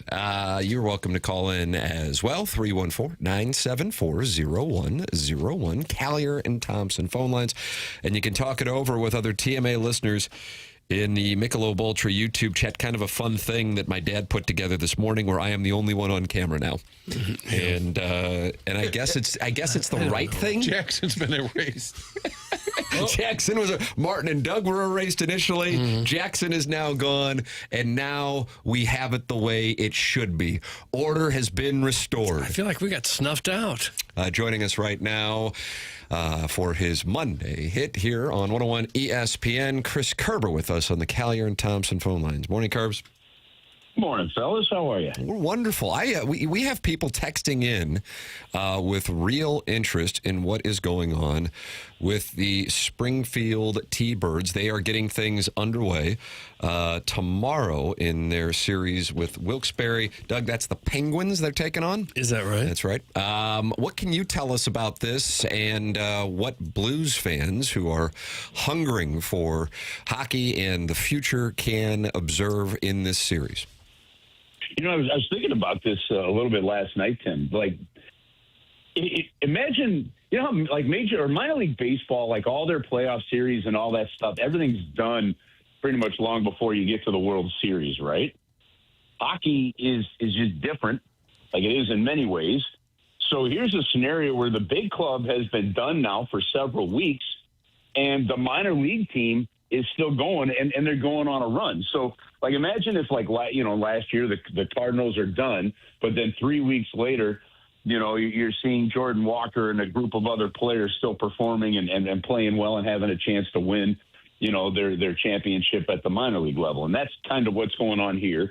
For those that don't know, the American Hockey League is basically the AAA level of hockey when it comes to NHL structure, if you're comparing the two, you know, the sports into something that's at least understandable for them. But Steve Ott went down there. They were outside of a playoff spot. He got them rolling. He got them into a playoff spot some of the final days of the regular season. And then they win a best-of-3 series against Charlotte, who was a really good team. Then they won a best-of-5 series against the Providence Bruins, who were the best team in the league. And statistically, that upset is the largest upset in the history of the American Hockey League. And for other, you know, again, for perspective on that, there are American Hockey League teams, the Rochester American, or cities like Springfield. It was the Indians and the Falcons, now the T-Birds, things like that, that have been around for 80-plus years. I mean, the American Hockey League has been around for a long, long time. And that was the largest playoff upset from a point standpoint, as there were 38 points that separated these two teams in the regular season. So Steve Ott has them playing really, really well, and they move on to their division finals in this next series. And the coolest part about it is, you know, the work that Mike Ryder has done to help get this done, and the station in Springfield has been there along with Ryan Smith, their broadcaster, and starting with that last round, 101 has been airing these games, which has been awesome for St. Louis hockey fans. And what players, Curbs, are most likely? I mean, I think we know the Eurochecks, but even like Zach Dean, I'd kind of forgotten about. Or what names are jumping out at you? Well, you know, the first ones, yeah. Looking, the coolest part that they continue to go on this run is that after their junior seasons ended, both Jiricek and Carbonneau turned pro. And these are two guys that I think you have to say have a chance of making the Blues roster next year, or even if they start in Springfield or go down to Springfield at some point, they end up on the up and down ride to and from. So that's a good thing. There are other ones. Zach Dean is one that, he's the player that the Blues got in the Ivan Barbashev trade his just injuries and things have riddled his chances. So we'll see what happens with there. Dylan Dubé, was a player that the Blues signed to a PTO during the season, gave him a chance to restart his career, kind of like Vegas did with Carter Hart.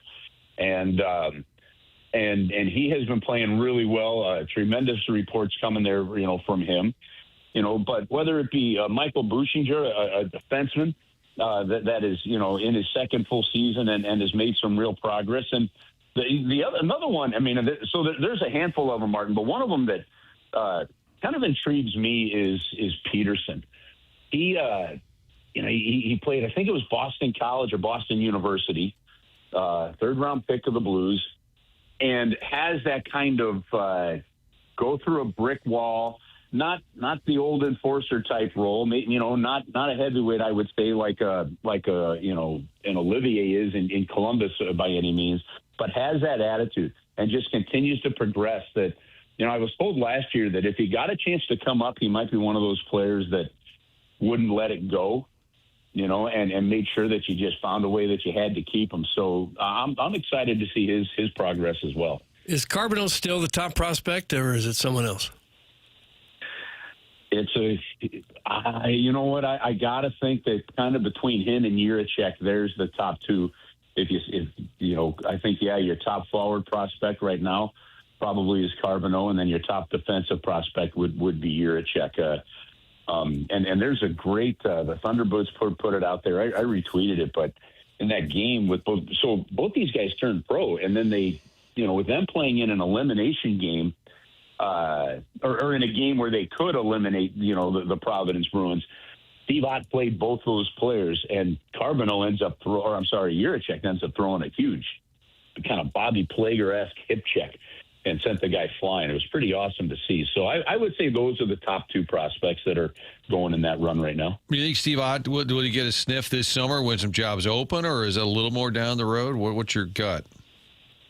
You know what? If they continue this, I think he definitely continues to get some looks. I know that over the last few years, he has interviewed for some different jobs, and probably at least that I know of 3 or 4, and I got to think that there may even be a few more of them. But I love his. He did an interview. I can't remember if it was with the Last Minute Blues podcast or where it was, but he did an interview, and I thought his line was the biggest thing he's learned is that he was ready for this job. Like, you've been an assistant for a while, and you're interviewing for some NHL jobs, and it was going to take a Doug Armstrong or somebody that really knows him just to give him a chance in the NHL, just because he didn't have head coaching experience. Then this opportunity came up. It was a great opportunity for him to go take it, and he's done really well with it. So if it's not this year, Martin, he continues to coach like this, it's just a matter of time before somebody gives him a chance. As we sit here in the middle of May, the Blues front office, is their primary focus now on the draft? Is that what they're doing now? I think the primary focus is on the draft, and the thing of it is when they were, you go back to about a month and a half in the season, and they looking like they could end up with a top 3, top 4, top 5 pick. They were clearly doing the work that was needed to scout those players and see what's going on. Now that they've, played themselves into the 11th overall pick, there's that next tier of players for them to really focus on. But the good news is they've got a real good handle on the top end of the draft if they decided that there's an opportunity and a trade partner to figure out how to move up in it. So, to me, that's the 2 primary focuses. Obviously, they're focused a lot on Springfield. That's a huge opportunity, when players can go on a run like that down there. To learn at that level, and then the next big moment is a draft coming and how you manage it. Because I think, again, like we've talked about it over the last couple of weeks, whether it be moving up by a trade, finding other players, finding other ways to improve the team, picking, using all 3 first-round picks, whatever it may be, this becomes really a franchise impactful draft more so than most, I would think. Would you expect him to try to move up? I do in this case. I expect them to at least try. Now, I can convince myself to think that there's reasons that a handful of teams have a reason to trade out of some of those higher picks, but they've just got all the assets. They've got players on the NHL roster. They've got prospects, and then they've got a plethora of picks, to be able to use. So. Look, whether or not they find somebody to move into the top 3, top 4, top 5, but if they really value a player at 7 or 8, I could see him doing it. And look, I think a great example might be, in 2006 they took Eric Johnson, right? Now hindsight would tell you they probably should have kept the pick, but if you look at where the San Jose Sharks were in 2007, they jumped up and they traded. This actually might have been 2009. They traded with the Blues. Right, because the Blues ended up with the 9th overall pick, and San Jose jumped in, and San Jose took Logan Couture. A couple picks later, I think it was Lars Eller for the St. Louis Blues. Right, so San Jose valued Logan Couture enough to make a trade like that, and to me, that's where I see. So I don't know that there's a team willing to say move out of the top 3, move out of the top 5. But if you get into that range, because, say, the Florida Panthers are in there, right, and they've got such a stacked roster with where it is and stuff like that, if there's somebody that can help them, rebound right back into the playoffs, yeah, do you end up jumping into 9? Do you jump to 8 or 7 or 6? I think all that is very much possible and more likely this year, in my opinion, than maybe in years past for teams. Chris Kerber with us here on 101 ESPN, joining us on the Callier and Thompson phone lines. Kerbs, we appreciate the time. Thank you so much. Okay, guys. Have an awesome week. That's Chris Kerber with us here on TMA 101 ESPN. Miss anything? You can podcast like the Dickens. Doug, you can do that with the Schaefer Door Company podcasts. Yeah, well, Schaefer Door is a good company to know because sooner or later everybody's going to have some kind of problem with the garage door. Even if you run a business or a warehouse and have those big giant doors, Schaefer is experienced in those types of jobs as well. They service all kinds of garage doors and they do new installs with LiftMaster. LiftMaster garage door openers are strong, quiet, and versatile. That's what you want. The business has multiple family members that have worked there for many years. They're big enough to get any kind of job done, small enough that when you call them, you'll talk to a real person on the phone who will get you taken care of. And they have that special Monday morning standby service for doors that break over the weekend. I'm sure Schaefer Door, very busy out there this morning. The service tech's not commission-based, not going to try to sell you something that you don't need. It's just the best company in town to handle any kind of issue you might have with your garage door. That's Schaefer Door Company. The website is schaeferdoor.com. Schaefer Door is a LiftMaster partner. The program's called The Morning After. It's presented by Brown & Crouppen on 101 ESPN from the Stiefel Studios.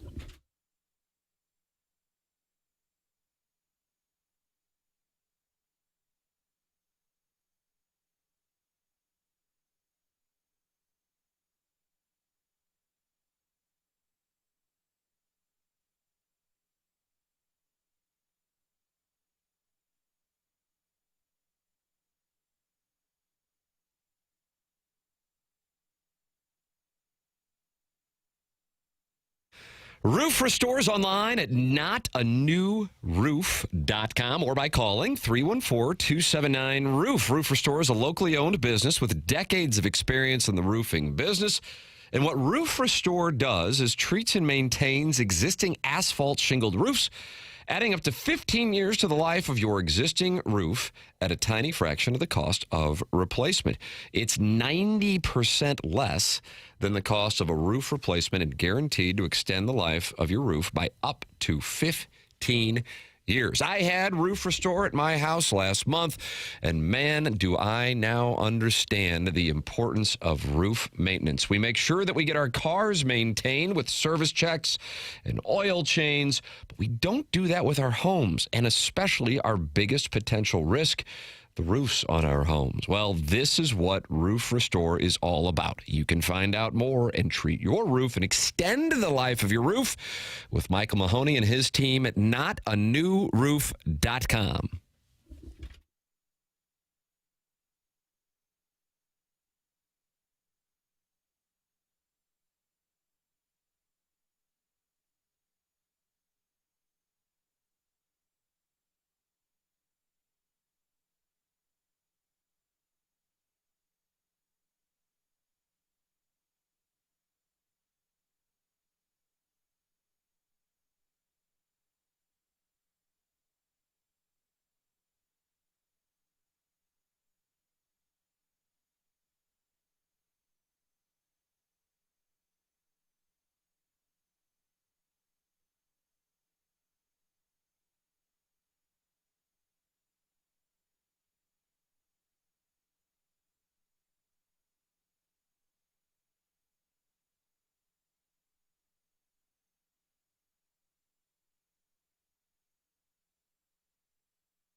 Well, we have some breaking news here, and this is serious. In the commercial break, all three of us received an email from the University of Missouri, and it says the following: Mizzou football statement from Mizzou athletics on Ahmad Hardy.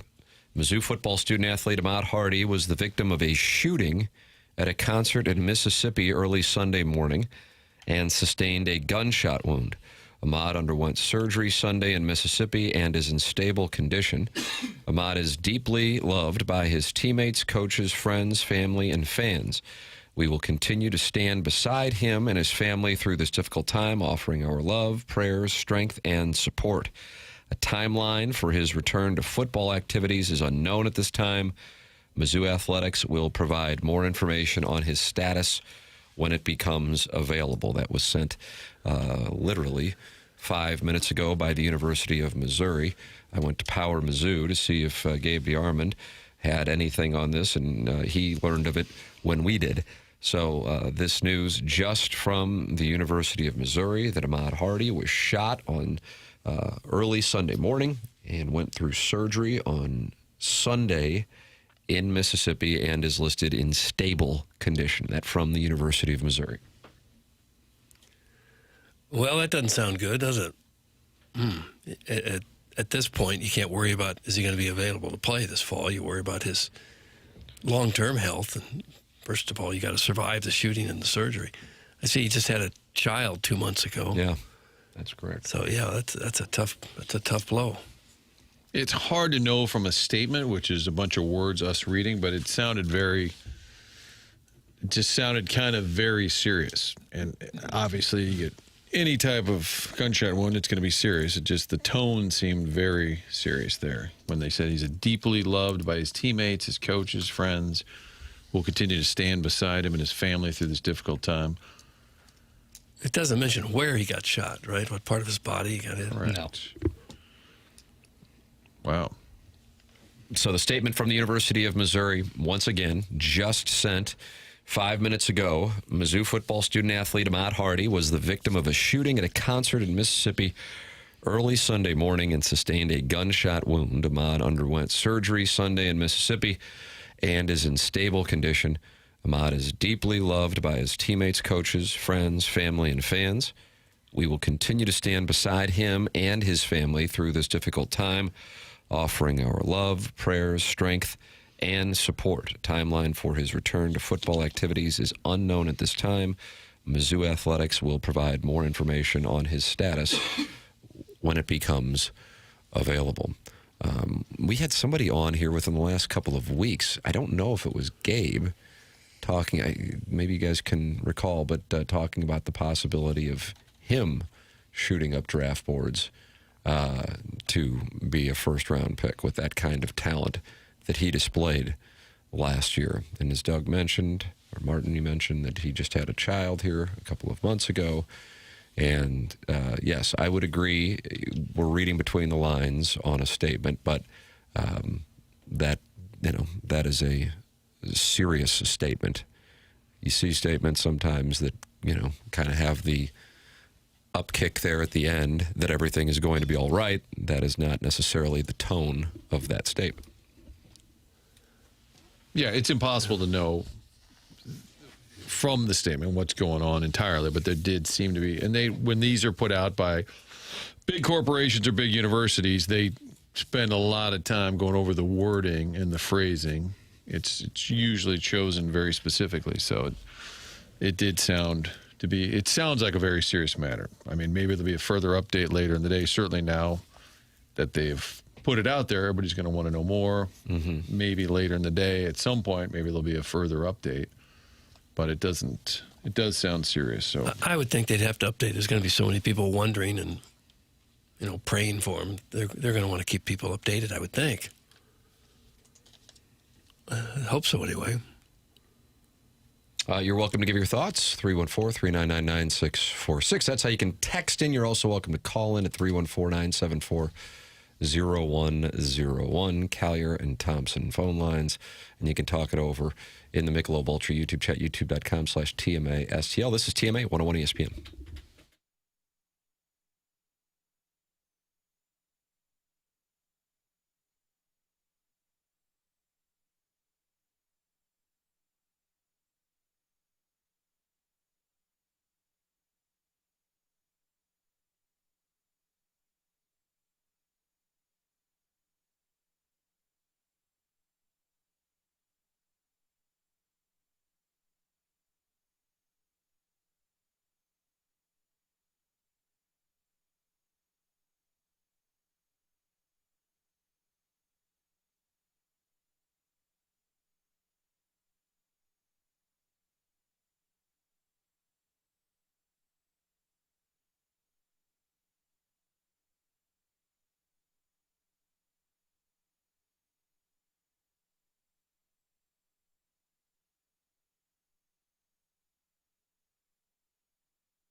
This is Jackson with a Sports Center update brought to you by Saliga Heating and Cooling. The Timberwolves beat the Spurs last night 114-109, evening the series at 2 games apiece. Anthony Edwards with 36 points and 6 rebounds.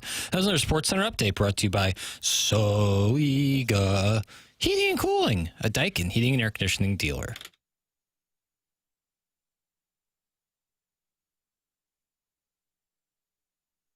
Welcome back to the Morning After, 101 ESPN and the TMA STL YouTube channel. It is 8:55 in St. Louis. Time check brought to you by Clarkson Jewelers, an officially licensed Rolex jeweler. Cardinals losing yesterday and literally one strike away from taking 3 of 4 from the Padres, which would have meant taking 5 of 7 from the Dodgers and Padres in back-to-back weekends, and Cardinal fans being on an absolute high going into the off day while the team gets ready to take on the A's in Sacramento before coming back to St. Louis for the Royals this weekend. But alas, it did not work out. Nonetheless, a good weekend in San Diego that could have been a great weekend with both the losses Saturday and Sunday on the verge of being wonderful wins, especially considering the starting pitching that they have gotten. By the way, I know O'Brien was certainly the focal point with giving up that home run, but it was good to see Stanek and Soriano have solid weekends as well. Soriano's becoming a presence. He's really good. And Stanek feels hit or miss still, kind of like you don't trust him yet. I think Soriano, you see him coming in, you trust him. Yeah, I agree with that. 5 shutout innings from Leahy. Maybe he's 5 shutty. I don't think anybody expected too much from him as a 5th starter this year, but he's been pretty good here lately. Still feels like the bullpen is where his season will end up. Long reliever. I don't know who else they got that could go 5 shutout innings right now. But your starters are largely keeping you in games. And I've said this before. If you looked on paper around the league, like who do they got? Palante, Leahy, like even Liberatore, May, McGreevy, nobody would say, wow, that's a great rotation. But it's mostly keeping them in games. And then it's coming down to bullpen decisions and guys getting it done. Meanwhile, it is not going particularly well for St. Louisan. Friend of Michael Wellington's, who is going to be with us on Thursday, is the Dotem coming up this Friday, is partnering with his charity, Birdies for Bipolar. The San Francisco Giants, Doug, they did win yesterday, but they continue to flop around at 16-24. Yeah. They got worked over by the Pirates over the weekend, and there were a lot of boos. And the headline story this morning is on Buster Posey and his run as the president of baseball operations there, and then Tony Vitello catching hell. He was asked about the boos for his Giants following the loss on Saturday. Well, what would you do if they paid for their ticket, or they, at the very least, even if it was free, they chose this over everything? I mean, there's 85 million shows you can watch on Netflix or every other deal there is, or in this city. I haven't gone out much, but anytime I have, there's a lot going on. So, and then also, I kind of grew up in a weird situation. I never had one team that, was deeply rooted in my family and passed down. I've seen it in college and in pro sports, but I don't know. I kind of had a little different deal going on. So whether it's you paid for your ticket or you just chose to do this, over other options, or maybe your walls are painted orange and black and this is the team your whole family for generations has supported, you got a lot invested, so you want something in return. At the very least, a good effort, maybe execution here and there. So now, would also like in turn, it's almost like a teammate thing, which sounds silly. In turn, realize that there's just some big boys in their lineup, and it's a challenging game. You're not going to be perfect all the time, and might be some things you wish you could redo, and a play you might, kind of sit on a different pitch, whatever it might be. But I think it got to the point where it wasn't an acceptable effort. So they probably did what you or I would maybe do. I don't know that I'd do that. Always try and be as positive as possible, but I think it's pretty realistic. And if anything, maybe in a reverse psychology provides a little extra motivation. Tony Vitello following his team being booed off the field in San Francisco. For the record, no team in baseball has scored fewer runs than the Giants. They have played 40 games. They have scored 130 runs. The team that is next closest to them, the Mets, also having their issues at 15 and 25. They scored 139 runs. Just for comparison's sake, the Cardinals have scored 186, which puts them 10th overall. Even the Nats, who are terrible, have scored 87 more runs than the Giants. I thought it was a pretty thorough, pretty honest answer. I'm kind of surprised he said he didn't grow up rooting because he's a St. Louis guy. I'm surprised he wouldn't have been like a diehard Cardinal fan. Maybe probably careful not to say that. Right, and that's why I wondered if he avoided that. But it's the worst scenario for him. It's a controversial hire in the first place. College coach, highly successful college coach, but no MLB on the resume, which ticks off the established, I think Joe Madden was one of the first to come out against the hire. They since have talked, but you were always going to be kind of critiqued. What kind of crazy hire is this? Now, Buster Posey is legendary in San Francisco. So if this is his hire, so at some point he's probably the one who needs to take some of the bullets because he is probably more of a Teflon target than Vitello. But people that didn't like the hire, this is just feeding into that for sure. Over the weekend, they traded first-round pick plus a left-handed pitching prospect for Bailey, Patrick Bailey, who's a Gold Glover. He's a catcher hitting 146. But the Guardians, as this article in The Athletic by Ken Rosenthal details, were celebrating the trade as if they had just won the draft lottery. Guardians manager Stephen Vogt said he received texts from 8 or 9 members of the Giants organization raving about Bailey. President of baseball operations, Chris Antonetti, said Orioles manager, who's a former Giants hitting coach and Guardians bench coach, asked him, now you acquire him after I leave? In other words, in San Francisco and around baseball, they're going, oh, my God, you guys got this guy. So Buster Posey, both for the Vitello hiring, now this trade, which for, I would imagine, the casual fan, they're going, who is this guy? Why? He's hitting a $146. Who cares? But it did, you're this early in the season, you're making this move, and it's not like you're doing anything offensively. I mean, they are last in baseball in walks and tied for last in home runs, in addition to a record that is terrible. When you don't score any runs, and boy, they're not scoring much, the team just looks flat. You can't get anything going. You can't get any excitement in the crowd. Everybody looks bad when you don't score any runs. And until they start to fix that. Willie Adames has had a horrible year. He was very good last year. Rafael Devers hadn't done anything. Matt Chapman hadn't done anything.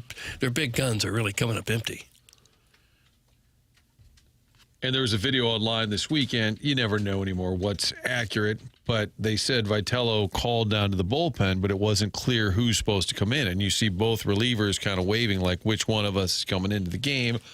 That sort of stuff makes him look bad. But there were also comments that said, no, they knew who was being asked to come in. They were trying to make him look bad. Oh, jeez. And I don't know. Again, if that were taking place, then you've got problems in the room. When they made the hire, Vitello said that La Russa was one of the people who called him and congratulated him on the opportunity. And I asked Tony about, because La Russa doesn't know Vitello, but he said, I trust Posey. And it was Buster Posey's decision to go that route. You got to just weather the storm. It's like a bad loss Sunday. You got to it hurts for a while. You got to kind of just eat it. And I think if you're the Giants and Vitello, you just got to keep plugging away. Your thoughts are welcome at 314-399-9646. We have an update on the Ahmad Hardy news. Once again, for those of you just joining us, the University of Missouri sent out the following statement at 8:41. We were discussing it at 8:45 on this program. Mizzou football student athlete Ahmad Hardy was the victim of a shooting at a concert in Mississippi early Sunday morning and sustained a gunshot wound. Ahmad underwent surgery Sunday in Mississippi and is in stable condition. Ahmad is deeply loved by his teammates, coaches, friends, family, and fans. We will continue to stand beside him and his family through this difficult time, offering our love, prayers, strength, and support. A timeline for his return to football activities is unknown at this time. Mizzou Athletics will provide more information on his status when it becomes available. An update on that coming up next here on TMA 101 ESPN.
It's the morning after 101 ESPN. The big breaking news this morning from the University of Missouri. A statement issued that Ahmad Hardy was the victim of a shooting at a concert in Mississippi early Sunday morning and sustained a gunshot wound.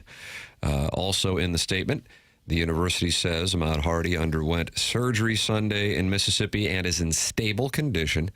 There is no information at this point with regard to his return for football activities. This just sent out to our emails at 8:41 this morning.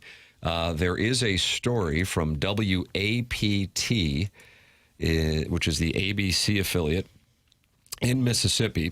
And this is where the event took place, and I think you can take some good news from this story. Gunfire erupted after a concert in Mississippi, resulting in at least 14 people being injured. The chief of police in Clarksdale said the shooting happened early Sunday morning. No arrests have been made. One woman suffered a serious leg injury, but police said the other injuries are not life-threatening. Police said the shooting stemmed from an altercation between a group of people who live in the area. The chief said the Mississippi Bureau of Investigation, ATF, and the county sheriff's office are helping with the investigation. But the key part of that story from the ABC affiliate in Mississippi is that none of the other injuries are life-threatening. So Ahmad Hardy listed in stable condition after surgery yesterday after being shot in Mississippi. And a total of 14 were shot? Per the story, 14 people were shot. Jesus. Man, it feels like it's not safe to go anywhere anymore. You just never know when craziness is going to erupt. He's from that area. I guess he's from Oma, Mississippi. Well, you hope for his, first of all, is he okay? Quality of life. You go down all these lists before you get to, can he play football again? That's way down the road. But hopefully you survive it, and then hopefully it's not a devastating injury just for your quality of life, beyond football even. Yeah. Tragic, and this is a guy just on the verge of making, enough money to take care of his family and everyone around him. We don't know where he got shot, and maybe he'll still be able to do that. We certainly hope so. Don't know yet. It's such a great recruit, great story. I mean, when they got him, and then he stayed. There was offers for him to leave. Remember that? He was one of the first ones to recommit, to stick with Mizzou after just a monster season. Kid just built like a rock. So, obviously, rooting for him, all the best. First and foremost, you want him to be okay. Then it's about quality of life. What is the injury that he sustained? Because even though hopefully that's all accurate, that it's not life-threatening, including him. And then you say, okay, but what did happen? Hopefully your quality of life is not altered by this. Pete Thamel with this just moments ago. Per an ESPN source, there is optimism that Ahmad Hardy will play football again. Okay. How quickly he can return and the impact is not known. He is alert today and he is moving around. That's from Pete Thamel on the Twitter tweets. Okay. Well, that's encouraging as well. Yeah. I think on all of these stories, you always sort of start by fearing the worst and then you hope for the best. Yeah, if you're moving around a day after surgery, you must be doing pretty well. And Pete Thamel is extremely plugged in, so I would say that's from a highly credible source if I had to wager. Yeah, I would agree on that. Your thoughts are welcome. 314-399-9646. That is how you can text in. 314-974-0101. Collier and Thompson phone lines, and then you can email in for our Design Air Heating and Cooling email of the day, which comes your way on the Polos Plus dossier in approximately 30 minutes. That is how you can email in and compete with the greats the morning after at InsideSTL.com. The program is brought to you by Brown and Crouppen. Brown and Crouppen is local, founded in 1979, serving St. Louis for over 45 years and helping the injured in St. Louis get justice for over 45 years. To the insurance company or just a claim number. To your team at Brown and Crouppen, you are a person with a name that Brown and Crouppen cares about and will fight for. Don't you want a local law firm, one that knows how to handle the big national insurance companies and the local courts? It's Brown and Crouppen, part of our community. After an accident, money is tight, and that's why they offer so much for free. You can always call for free any day, anytime. Your first consultation is always free. They come to you for free, whether it's at home or in the hospital.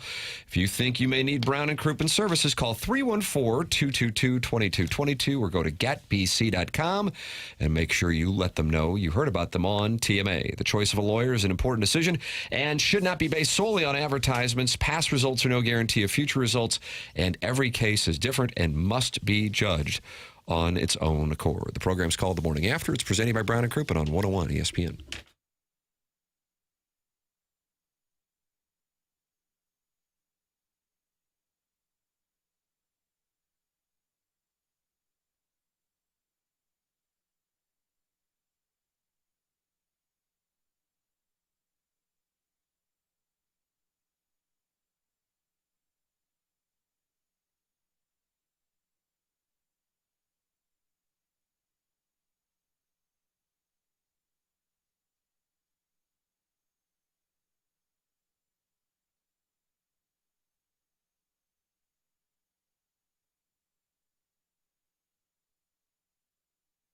We welcome another new sponsor here on the morning after, and that is Michael's Baths. At Michael's Baths, they create elevated bathroom spaces that blend luxury, comfort, and smart design, all tailored to the way you live. Martin and I got a chance to talk it over with the people at Michael's Baths last week. Martin is actually working with Michael's Baths as we speak, and the thing that they want to focus on is that they really can save you money. From sleek tub to shower conversions to full high-end bathroom remodels, including paint and electrical, Michael's Baths handles every detail. And now they are offering a new premium wall option designed to bring a custom spa-like look to your home. With 30 years of experience, all 5-star reviews, an A+ rating with the Better Business Bureau, Michael's Baths delivers craftsmanship you can trust without gimmicks or high-pressure sales.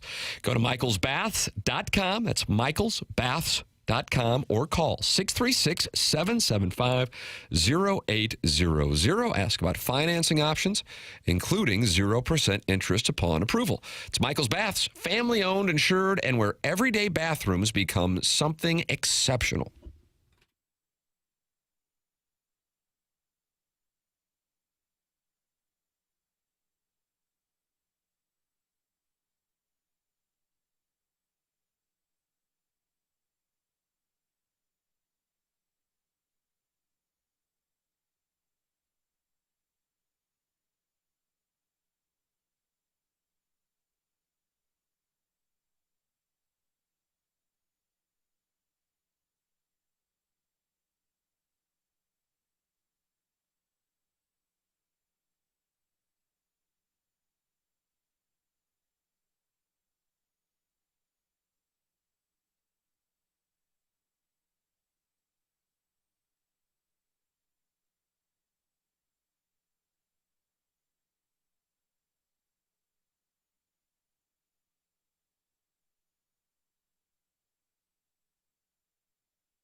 After 101 ESPN and the TMA STL YouTube channel. Tim McKernan, Doug Vaughn, Martin Kilcoyne with you on the show. Jackson Burkett on the ones and twos.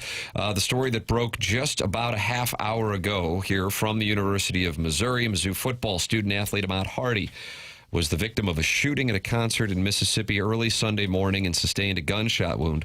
Ahmad underwent surgery Sunday in Mississippi and is in stable condition. Ahmad is deeply loved by his teammates, coaches, friends, family, and fans. We will continue to stand beside him and his family through this difficult time, offering our love, prayers, strength, and support. A timeline for his return to football activities is unknown at this time. Mizzou Athletics will provide more information on his status when it becomes available. Pete Thamel tweeted out an update after speaking with a source saying that he is expected to play football again and he is conscious and moving about. So, along those lines, that is super encouraging considering the statement from the University of Missouri coming out about 8:40 this morning. Yeah, the fact that they're saying he'll play football again would make you believe that there's no doubt that he's going to be okay, that it's not a life-threatening thing and not something that's going to keep him in the hospital long term. At least that's what I would kind of read into that. I'm grateful. Yeah, if you see that, yes. Grateful for the Pete Thamel update because I think it lessened some of the speculation by all of us, wondering what exactly happened, what is the severity. It's never great news, obviously, what took place, but that does sound like a huge positive update. Yeah, when you read a statement and it talks about keeping him in your prayers, the love that the family, the friends, the teammates, the community has for him, you know, I know what I can speak to for myself because this is breaking news. We're learning it just at the same time as everybody else. Is this something where he might not get out of it? Again, listed as stable nonetheless. But you're right. Pete Thamel's tweet saying, per an ESPN source, there is optimism that Hardy will play football again, and how quickly he can return and the impact is not known, but he is alert today and he is moving around. And that comes after getting shot early Sunday morning. We had a link sent to us for the shooting in Mississippi. That was from 2023. So that was not the shooting that was involving Ahmad Hardy. That is a story that is making its way around social media. It was from a Mississippi affiliate, but that link was from 2023. The Pete Thamel, we can confirm, and he spoke with a high-placed source, and so that is what he is reporting, which is super encouraging considering everything that you see when you read a statement like that completely out of nowhere. So you can follow along Pete Thamel. I'm sure Gabe DeArmond will be all over it. I realize a lot of people would like us to hear from Gabe this morning, and that was my initial inclination as well. But I know when I went to Power Mizzou that Gabe was learning of it at the exact same time we are. He's not going to be in position to be doing interviews. I mean, he did have surgery, so there was some severity to it. Yes. But again, grateful that the update, because in the moment you're discussing it, back of everyone's mind is a football thought, but you'll get to that later. And now with the update from a high-level source, I'm going to assume a high-level source for Pete Thamel saying that he's expected to play football again. That's kind of the unspoken in the back of everyone's mind. And then now, okay, that's great news. That also means that he must be doing much better. Yeah. Well, exactly right. I'm sure a horrific incident to be a part of. And he did have surgery, but apparently he's doing okay. We will monitor it throughout the course of the morning here on 101 ESPN, and I'm sure BK and Ferrario and the Fast Lane will have that as well. Most of the focal point of the conversation today, because this news did not break until 8:41 with an email from the University of Missouri, the Cardinals and what took place yesterday afternoon in San Diego, and that was a heartbreaking loss. Here is the call of the game-tying home run. In the air to deep left field. Back goes Church. Looking up. Gone! Game tied! Nick Castellanos ties it up. 2-2. Now that is an AB. Okay. Calm down, Buster. I mean, if the Cardinals would have done it. Well, yeah, but I don't want to hear it. But it is interesting that Don Orsillo, he used to be really quiet. He's changed it up. He was a longtime Red Sox announcer. He's now one of the guys who gets really excited, and he used to be kind of almost monotone. Is that the Gus Johnson family tree? I honestly don't know what happened, but maybe the Padres fans feed off of that. I don't know, but he did TBS games, but he was always very kind of understated, and now he's up there yelling. How'd you guys like having not one, not two, but 3 different services to watch the Cardinal games this weekend? 4, technically. Yeah, 4. The old 2 Fox coming through on Saturday with a freebie. Everything else was subscription-based. Yeah, I didn't care for it. Yeah. I canceled my Apple TV subscription just a few days before. So you get done with your friends and neighbors? No, I got done with nothing. I was watching nothing, so I said, why am I paying for They this? had some solid programming. What programming do you like, their papers? Severance. That would be like Severance. I don't have time to watch Adam everything. Scott. Fantastic. The Studio. Really good. Big Seth Rogen, Catherine O'Hara's last role, am I correct? I just don't know. Ted Lasso, is that Ted coming out Lasso, again? Shrinking. Ted Lasso comes out in August, season 4. Shrinking, just wrapping up their 3rd season. Harrison Ford. Yes, Jason Segel. So they got some solid program. I will say, Apple TV, even though when you already pay for one service to get the Cardinal game and do it all over again, the way the broadcast looks on Apple TV is fantastic. It really is. It's fantastic. It's like super high def. Yeah, and like the field mics they use and everything, it's just like, I don't know, something about it. I like the very minimalist score bug. They don't have to put the probability of someone getting on base. Don't care. But all the other stuff's really good. I don't care about that either. Why are you guys refusing to talk about Carano and Rousey? That's from the Gray Summit Gray Goose Guzzler. They stepped in what now? Why are we talking about what? Carano Rousey. Carano Rousey. Is it the fight? Oh. Doug and Jackson really don't know. Well, I thought it was one person's name, not Gina Carano, Ronda Rousey. Nice. Did that happen this last weekend? No. Okay. That's why we're not talking about it. But we fell for it. Now we're talking about it. You want to talk about Rousey? I will tell you, I need to close the loop on the story real quick. Okay. Close the loop. Is that a segment you have now? From the desk of Jack B. Closing the loop on the story. You guys remember down in spring training, I had lost my wallet. Oh, yeah. Oh, yeah. At Grove 23. Oh, wow. Well, was playing golf Saturday. Of course. You found it in the golf bag. Oh, boy. Yeah, Mr. Theatrics over here. Mr. Theatrics, Fred they call him. Astaire over there. Fred Astaire was a dancer. I know, and yet, here you are giving me no opportunity to tap dance. Oh, okay. I was guessing. It's okay. I was looking for some bug spray. I was getting bit up, which I actually like because it's like, oh, summer's here. And I'm fishing through my golf bag looking for this bug dope, and all of a sudden I pull out. There's here. the wallet. There it is. Oh, and everything in there has been canceled. Ain't a man in this bar could take this wallet from me, except myself, I guess. So honestly glad to get the wallet back because I like this wallet, but everything in there was useless. Oh, really? Well, my ID expired on my birthday, which was March last month, 2 months ago. So it didn't really matter, all the cards and stuff. Well, aren't you glad you didn't go back to the club and look everywhere for a wallet that wasn't going to be demand that the course that Sweep need like 3 security checkpoints to get past would let me in to rummage through their cart barn to see if I left my wallet in there. I mean, I was with you guys down the Airbnb in Florida. No, I was in that Airbnb with you guys in Florida, and I completely went through my entire golf bag. I threw everything out of it. Do you often put it in your golf bag, your wallet? Yes, the exact spot. You know what it is, Tim? Remember when you had your one of your younger sons, your young son, drop a protein bar at the bottom of your bag? Brutal. And exploded and got all over your grips. We learned during that saga that there's like a little hole at the bottom of it. There's a surprise hole. Yeah. Right, at the bottom of a golf bag. Get that sponsored. Yeah, there's a surprise hole. So in case you are to drop something through one of the club dividers in the bag, you can get it without having to remove every like club. A sewer lid kind of thing, just opens More or up? less, like a trap door. Oh. And I guess it had slipped by the trap door. So it was probably, I'd probably been dropping my driver shaft on it for the last 2 months. But I got it. You don't want to be surprised by a hole.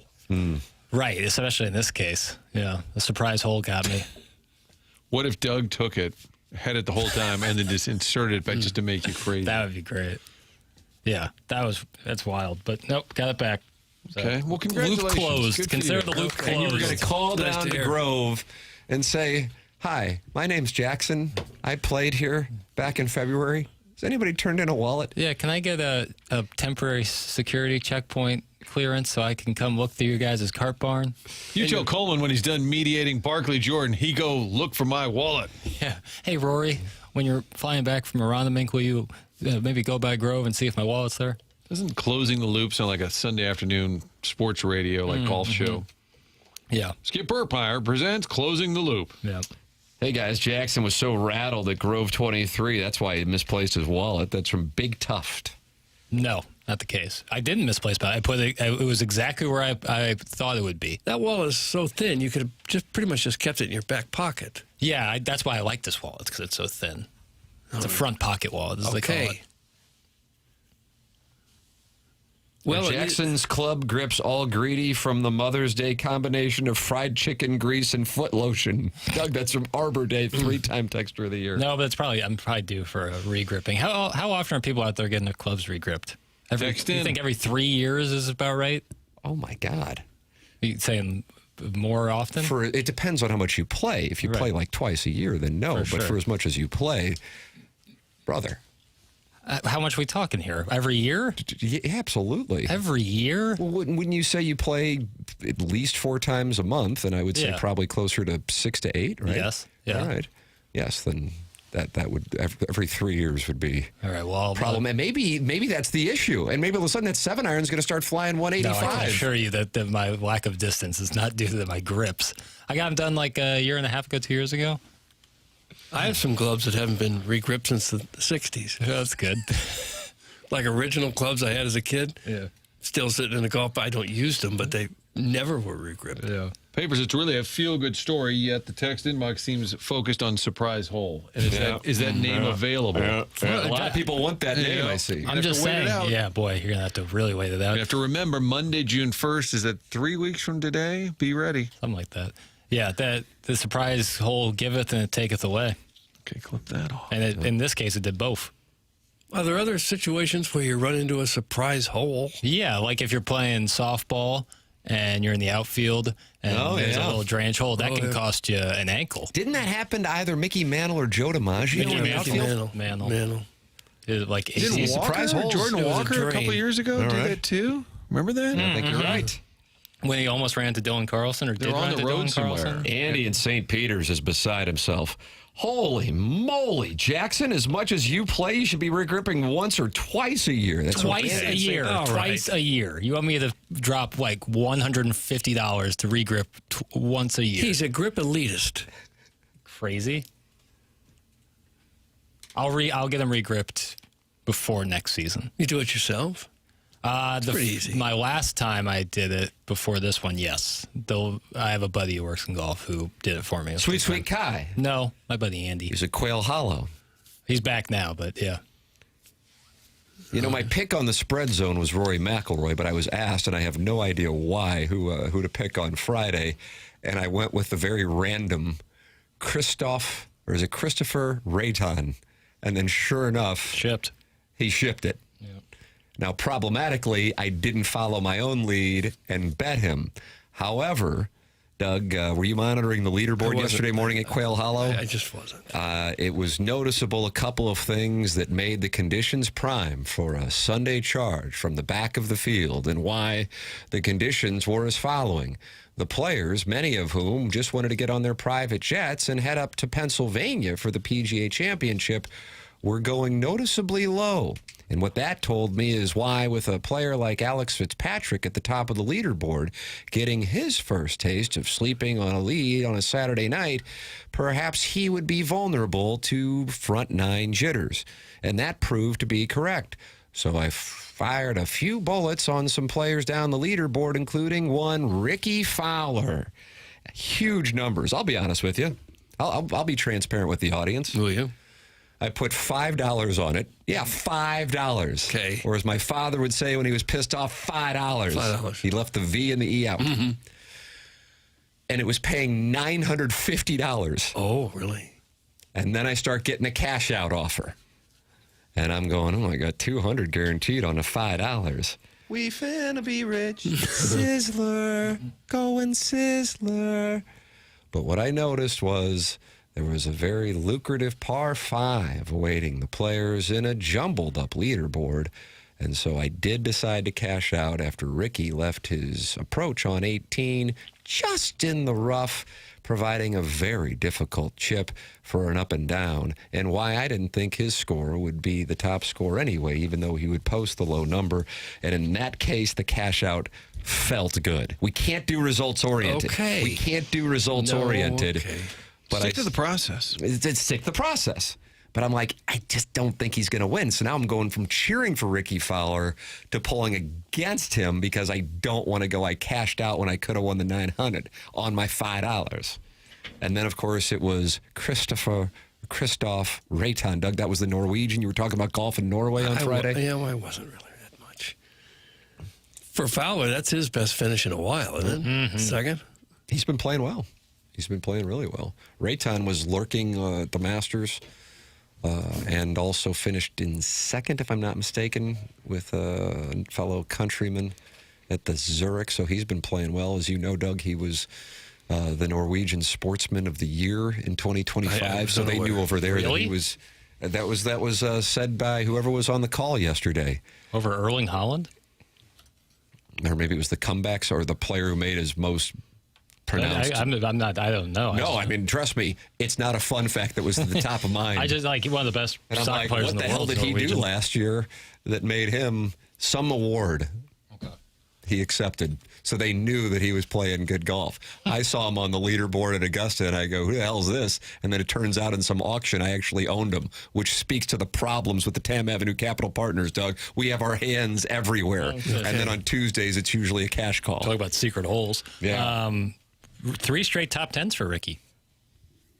Truist, Miami, and RBC. But he hadn't won or finished second in a couple of years, right?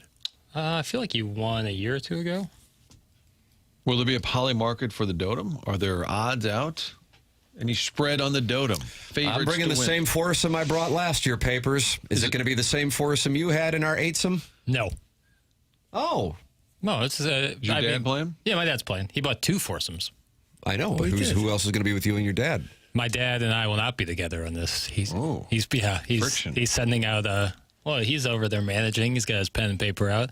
He's sending me, my cousin, our guy Jake, and Coach Howe's out there. So he's the Dotem captain. Yeah, and then he's playing with my aunt and uncle and one other person. So he's lined you boys up to feast. That's the plan, yeah. That's the plan. Oh, okay. Or is he mad at you because you lost your wallet? No, he's certainly not mad at me about that. All right. I got to be honest, we've got no chance. You're not high on your squadron? I am a bad golfer right now. Bad. One of my partners is approaching 80. Another one of my partners is 8. All right, well. So why Delta? Unless my brother-in-law goes out there and goes Scotty Schefflering, we've got problems. And who is the defending champ? Do we know? I just assume Cletus is pairing. It was a 2-day event last year. We got the best eraser on the pencil. Right.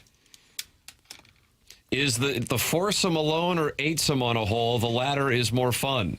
Doug, is it the foursome alone of eightsome on a hole, the latter is more fun? I don't know. Don't ask questions like that. That's from Illini Lance. I don't know. I don't think it's been revealed if it's foursomes or eightsomes. The Striking Viking. Good on you, Jackson, for knowing footy. That's from Manchester City Greg. Yeah, Erling Haaland. The Striking Viking. He's the number 9 for Manchester City.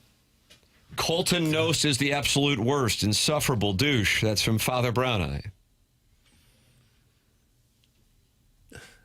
Doug? Who is the insufferable douche? Clip that off. It pays off. I guess he's talking about CBS broadcaster Colt Nost. I like Colt Nost. Well, I mean, you can fight the guy if you want. Colt Nost has another one of those names that sounds like one name, like Eric Gagne. Yeah, Colt Nost. Hey, Tim, do you think you're going to quit this hobby of morning journalism and become a professional soothsayer? That's from Bobby Big Wheels. No, I am awful. I am awful at playing golf. I am awful handicapping golf. I am awful. I am an awful person. Well, we knew that, but the golf is more of an golf update. thing. Yeah, the thing, it's a mess. It's an absolute mess. We are going to get shipped. And the problem is, normally in a scramble, I couldn't care any less. And in this case, one of my playing partners will be very, very critical when we don't birdie. Your son? Yes. Okay. So the relaxation and why the pageantry of the Dotem. Next thing you know, apparently it's Sunday, the back nine. I'm sorry, second nine at Augusta. Then he'll be really hopping mad if you're not winning the Yes, thing. that's correct. Especially if Jackson's group birdies. That's when it becomes a real problem. Well, we're planning on doing plenty of that. Wow, Papers feels confident. Are you sending a message to Cletus for the Dotem? He's a tough man to beat, but we'll do our best. Has McGreevy been invited yet? So he knows about it. Okay. And he pitches. Oh, the Dotem. The Dotem. I mean, he pitches Thursday. I have not invited him to the Dotem. Thursday afternoonish. They'll get a little bit late. Not terrible. Thursday night. He did get up early on little to no sleep to go see the White House, and this is sort of bigger, so maybe Friday he'll be there. He may not have the game to hang with these guys. Well, I would think he wouldn't. I don't think he would play, right? Maybe just an appearance. Oh. I don't know. Okay. We will. We'll put that puck on net. What if you slide him in? You kick out your son. I'm sorry. We've got to go for it here. You'll understand. When you're older, you'll understand. I have to be honest, and I say this with sincerity. Just it's an observation. Do with it what you want.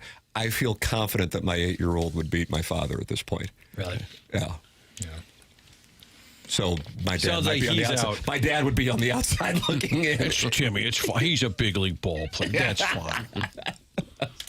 I got the Design Air Heating and Cooling email of the day coming up. The morning after at InsideSTL.com is how you can send those in. This is the morning after, presented by Brown and Crouppen on 101 ESPN.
This is Jackson with the Sports Center update brought to you by Universal Windows Direct. Cardinals off today. Back in action tomorrow in Sacramento as they take on the Athletics. Andre Palante will be towing the slab for the Redbirds for an 8:40 p.m. first pitch. That was another Sports Center update brought to you by Universal Windows Direct. You'll be saying, I love my windows.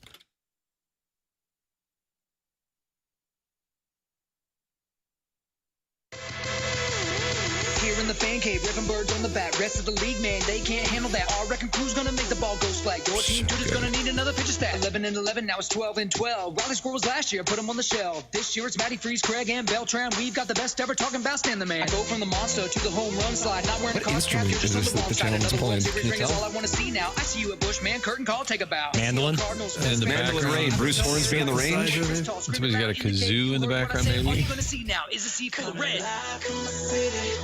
So good, man.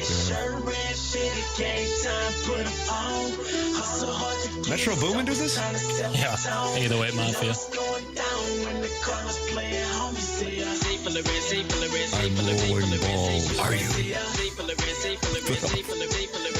CMA 101 ESPN, you know what it's time for here in the Mark Hanna Evergreen Wealth Strategies 9 o'clock hour. Email of the day. The Design Air Heating and Cooling email of the day. Doug, you want to tell people about Design Air before we go to it? I think you should, probably. Well, sure. It's a company that you need to know about if you have any kind of problem with your air conditioner. Probably not dealing with the furnace anymore, but that air conditioner is going to have to come on here someday soon.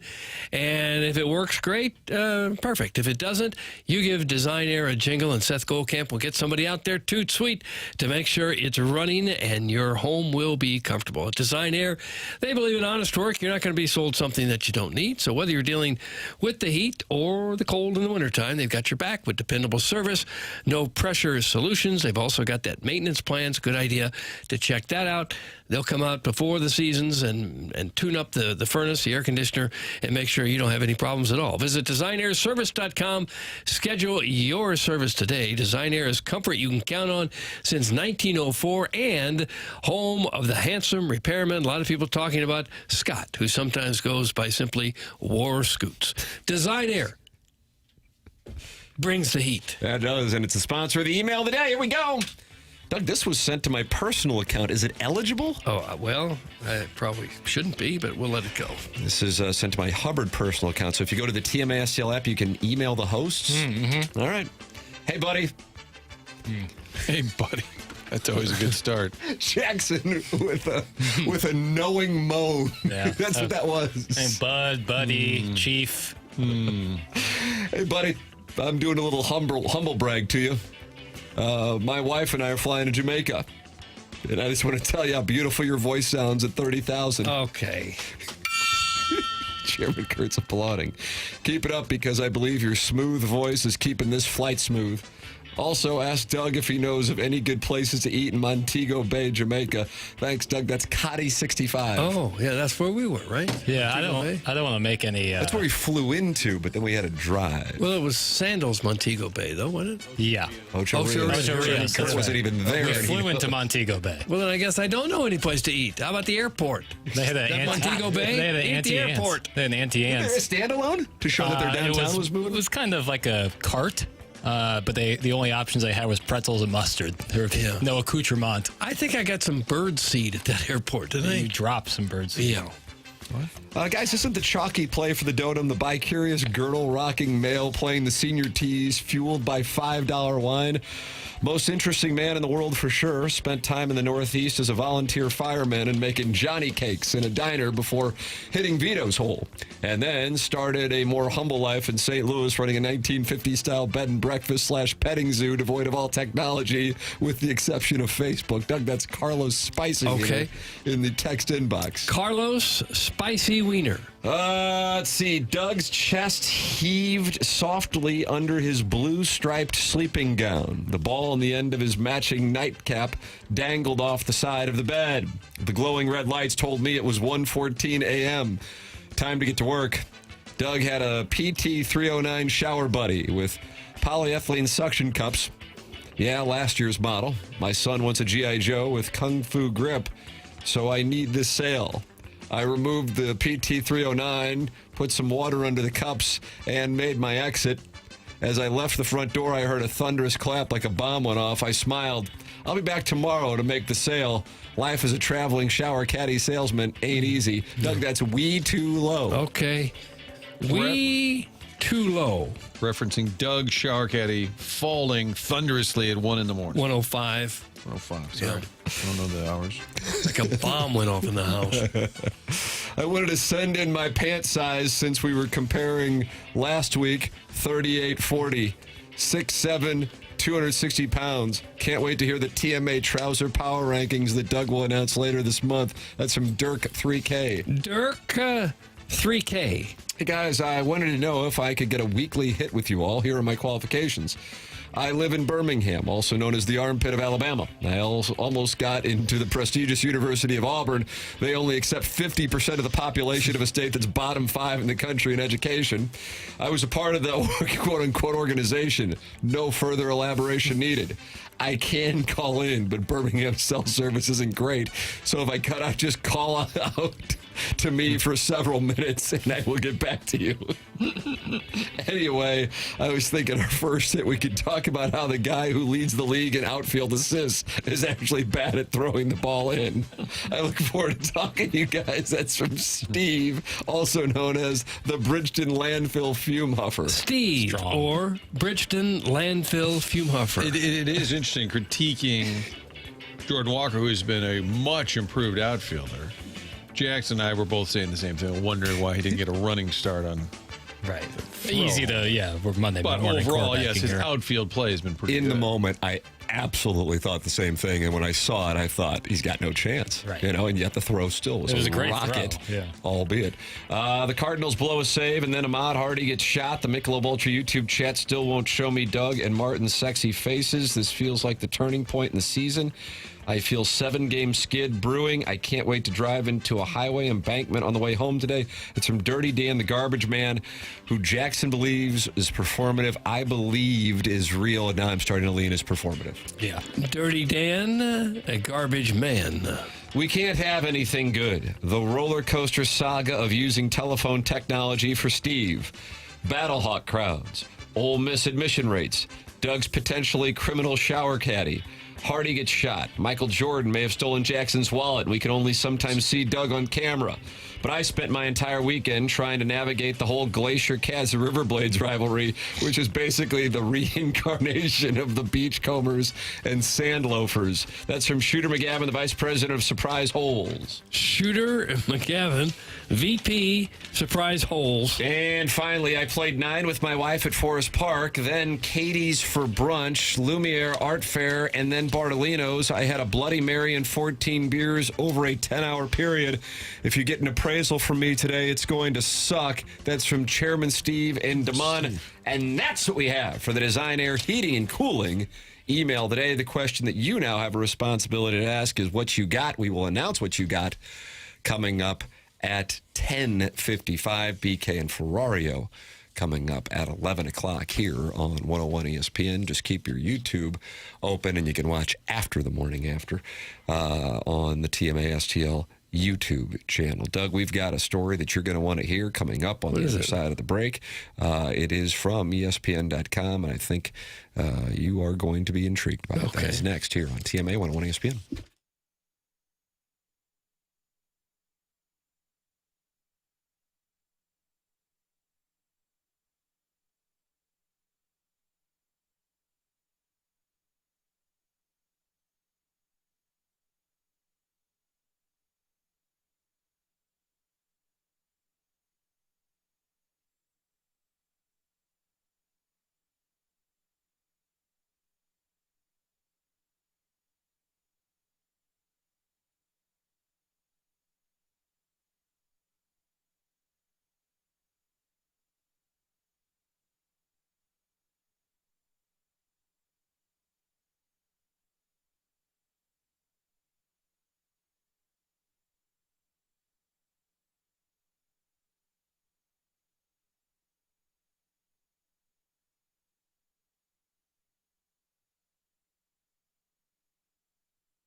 Doug, over on your right is James Carlton. Martin's still here, onboarding, and he's going to Jackson's mic. I guess Papers and I are sharing a mic.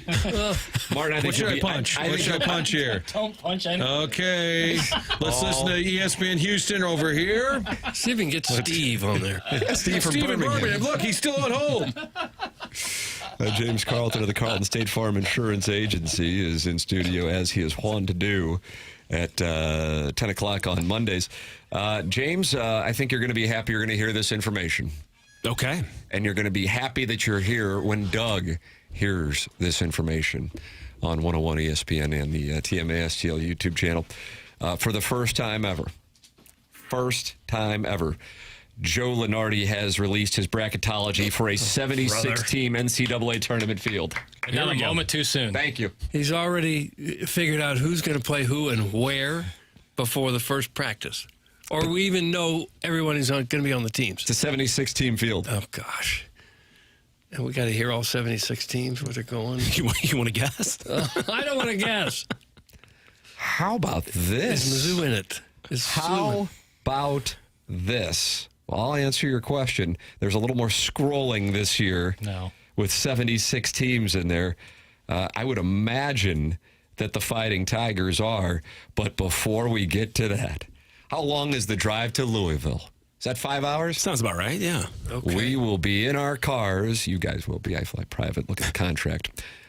Because Illinois is taking on Southeast Missouri in Louisville, and the winner gets Kentucky or the Billikens. We don't know any of that. 30 years after the Billikens took on Kentucky. Look what the committee has done. They've got the Billikens taking on Kentucky. But is it right that the Billikens play Kentucky in Kentucky when they're an 8 seed? Do I have to talk like that? Like what? We don't know who's going where. We have no idea. So I don't know if it's white that Kentucky will play the Billikens. I don't know, and neither does he. How dare you? Louisville's only 4 hours. Doug, it's a little hypocritical that you enjoy a good trade proposal from random callers. I do. But you don't like Joe Lunardi's bracketology? Come Well, on. he's making it up. But what if the Billikens can avenge that defeat 30 years ago and then take on Blad Underwood and ILL? He does this just to put rivals against each other so people talk about it. You can see that, right? You're out of line right now. We didn't get any of the matchups he said we were going to get. We got every one of them. This last year. Every single one of them. We didn't. His last bracketology is pretty close. How about that? Well, yeah, now that they've played all the conference tournaments and everything, sure, it's a little easier. You can't do it in May before they've had the first practice. Book in my hotel now. Roll bills at Dino Bravo. Don't do it. Now for Missouri. And guess what? Jackson's rubbing his hands over there. He's so excited to hear. It's just made up. Oh, I know where they're going to be. This is so coincidental, and you have to wonder if the committee knew this. The Cardinals are playing in Sacramento tomorrow, Wednesday, and Thursday, and that's where Missouri will play in March when they take on Clayton. Oh, Gabe's excited. Clayton. Gabe loves that, 3-stop flight to get out there. And once again, if they are to get past their first round opponent, Arizona would be working just like they were in 2023 when they were beaten by Princeton. Okay. Same city, too, wasn't it? Jackson? I'm pretty sure that was in Sacramento as well. Yeah, it was. Look at Lunardi just playing the hits. God, he knows what he's doing. He knows what the committee wants. Just think, instead of worrying about who's going to play where 8 months before it happens, we ought to try to get some speech therapy so we can say these names correctly. You're out of line again. Okay. This is interesting. Clayton, Greg McDermott, longtime coach there, he's done. They hired Alan Huss, who is the coach at High Point, who coached under Dana Altman. So all these Boy, things imagine the odds of that happening. Give me a break. And you know who he's teammates with at Clayton? This guy's a Blue Jay alum, Kyle Korver. Okay. He shoots a 3. Yes. Your thoughts, Doug? I don't have any thoughts on that. Couldn't you do that with every game played? That this guy used to be here and now he's over there, and the committee's done it again. Knew somebody, and then you say the committee's done it again. It's exhausting. You have to wonder if this alters Josh Schertz's preparation. It won't. Knowing that he'll have to deal with Kentucky. We don't know that that's going to happen. Pope. I wonder if he flew back to St. Louis to watch Kentucky take on Santa Clara. Oh, my goodness. In the first round of the tournament, and then be ready for them 12 months later in Louisville. And if you're Chris May, do you start the campaign right now to say it's not right that the Billikens have to play Kentucky in the state of Kentucky when they're an 8th seed? You have no comment on it at all, because this is one guy at his computer making it up. Josh Schertz is not going to cut short his vacation because somebody on bracketology thinks he's going to play Kentucky in round 2. I'm starting to get the hives. Doug, how are you going to look at the boys in Maryland in the eyes and say, you ain't dancing this year? That's from the Hunchback of Von Castle. Yeah, the Terps. You don't celebrating have to the 25th anniversary of Juan Dixon. Okay, you don't have to have the conversation because they still have a shot, just like everyone else. Well, Jimmy Cruz, don't let me down, Jimmy. I've got you beating Louisville. Okay, but you can't have him beating them yet. Is this bracketology going to change week to week? Yes. Based on where people go on vacation? Well, not necessarily vacation, but it will change. Why? Well, new information Like gets presented what? across his desk. So-and-so Transfers. sprained an ankle, so Yeah. we're going to ship them out to Probably gets word from scrimmages and practices. I don't know that he does. How guys are looking in the offseason, getting some work in. Like Missouri, a 7 seed, honestly, I would hope better. I would too. I think that I think it's high time they get a 4th seed. Don't worry about this. I'm monitoring it. I'm not necessarily. You're going to monitor worried. his bracketology. Doug, do you want to know who the 4 number ones are? Couldn't care less. You could probably guess it. Guess them. Duke. Yes. Michigan. Yeah. Arizona. No. No. Oh, well, pardon the hell I out of already me. told you one of them. Pardon I that. already told you one. Was it Kentucky? I wasn't about listening Chris that May. closely because this is all nonsense. Josh Schertz are probably furious that they got to go on the road as a 9 and play a home game. Like I think Miami had a grievance against Missouri this year. Okay. And then they used it as motivation to win right here in the gateway to the West, brother. Oh, my goodness. Home of the best fans in baseball and a UFL for that matter. All right. Oh, this is a major moment. Joe Lenardi has this team listed as a 1 seed. And it's a major moment. Yeah. Can I have the first name, the first initial? I. Ypsilanti, Illinois. Yes. Oh, okay. Got Illinois as a 1 seed. Okay. Orson Woods Wacko says tickets for SLU versus Kentucky next March are already on StubHub. They're Jump not. on them now, Doug. They're not. Yeah, prospective tickets. Full refund if it doesn't come true. You would hope. Didn't somebody call in and you can just list them for whatever you want, and then you list another pair for an exorbitant amount but less? That's right. We were coached up on that. Yeah, and they it's a meta game to get somebody to pay $25,000 for a Mizzou. Yeah, was that World Cup tickets that we were discussing? Oh yeah, They're up to $32,000 for the best seats in the house. Sweet mother of mercy. Good value. $32,000. James Carlton is in studio with us here on TMA. It is the Design Air Heating and Cooling 10 o'clock hour. James, what is the good word? Fine, sir. I'm curious on your guys' thoughts. I got in a Waymo a couple weeks ago, and I loved it. But evidently that's like a polarizing thing. People are like, wow, that's crazy. I would never get into that. And I'm thinking, I get into strangers' cars and Ubers that have free will and emotions, and I don't bat an eye. This is a robot that has one job to do, and I thought it was awesome. Where were you going? Doug, you would not do this. Jackson, I think, would do this. Have done it. Have done it. What did you think? It's cool. It's certainly like it's shocking how much gizmos are up in that front seat. Yeah. Like it looks. Don't say gizmos. It kind That's of the technical term. Like it kind of looks like a very advanced high school kids project up there. Like because there's all sorts of levers and pulleys. Like it's not just There's like a pulley system. it's not just like That's what your just life a has. car driving itself. Like it looks like something's up there. All right. And while I thought like the novelty of it was cool, I would have concern, not necessarily even about like me being in the car. Like I would take it again.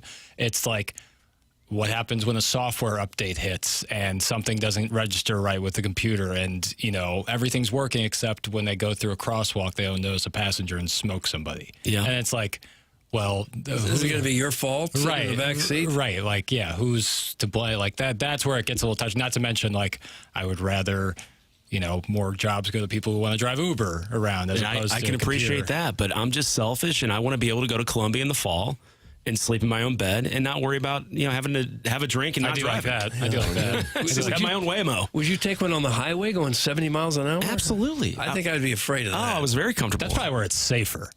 I don't know. Because we basically have that technology now in cars where, like, you'll notice, like, new cars, if you drive one, like, if you swerve out of the lane, it'll put you right back in it. Or if you get within 2 car lengths of a car in front of you, it'll slow down. But if there's a mistake out here on Olive, you're going to live through it. If there's a mistake on I-70, it's higher you're not. risk. But I think that the likelihood of a crash is less. But, yes, if you are in a crash, it's much worse.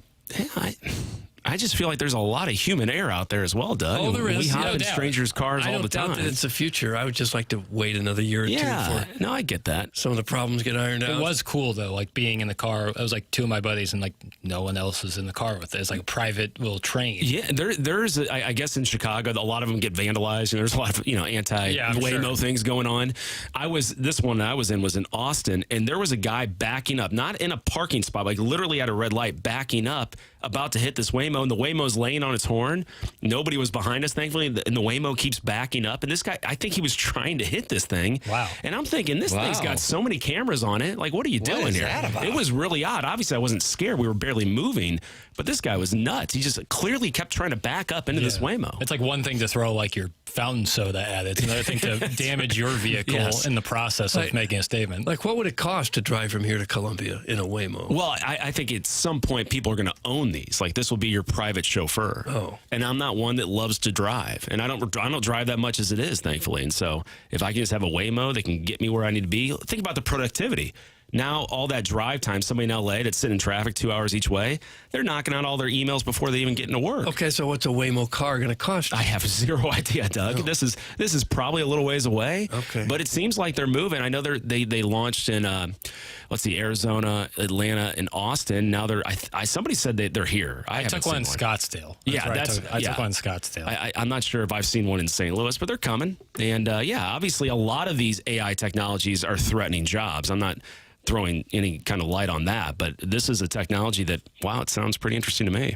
You just got an invite that might mitigate the issues here. Warson Woods Wacko says, James, come sleep in my hotel room over MIZ football weekends. See, this was my whole angle, actually. I just wanted a free place to stay. I have it all booked. You're the one who tipped me off about the Ritz-Carlton. Like, you don't bet the play you gave on Friday? Terrible. Christopher Rayton. I tell Tim about this play for football season before the schedule's released, and I didn't execute on my own, so I am homeless. Is it already sold out? Oh, if it's not, you're paying like $600 for a Holiday Inn. Oh, really? Yeah, so the Ritz-Carlton of Columbia. That's the jury. But yeah, so I don't have that. And then Tim was talking about, I don't know if you're on so many shows these days. I don't know if it was QFTA or ATMA, but you were talking about somebody texted in, the greatest moment as a dad is when your son can finally beat you in golf. Yes. I just don't know if I'll ever experience that with my own dad, because he is so much better than me. I played with him last week. Right? And I'm terrible as it is, but he plays all the time. I just don't. He's never going to experience, I don't think, his son beating him in golf. I've come to that conclusion. Is that right? Unless I really get some work in. Are you at peace with it? It aggravates me. It really does. Can you put something in his food?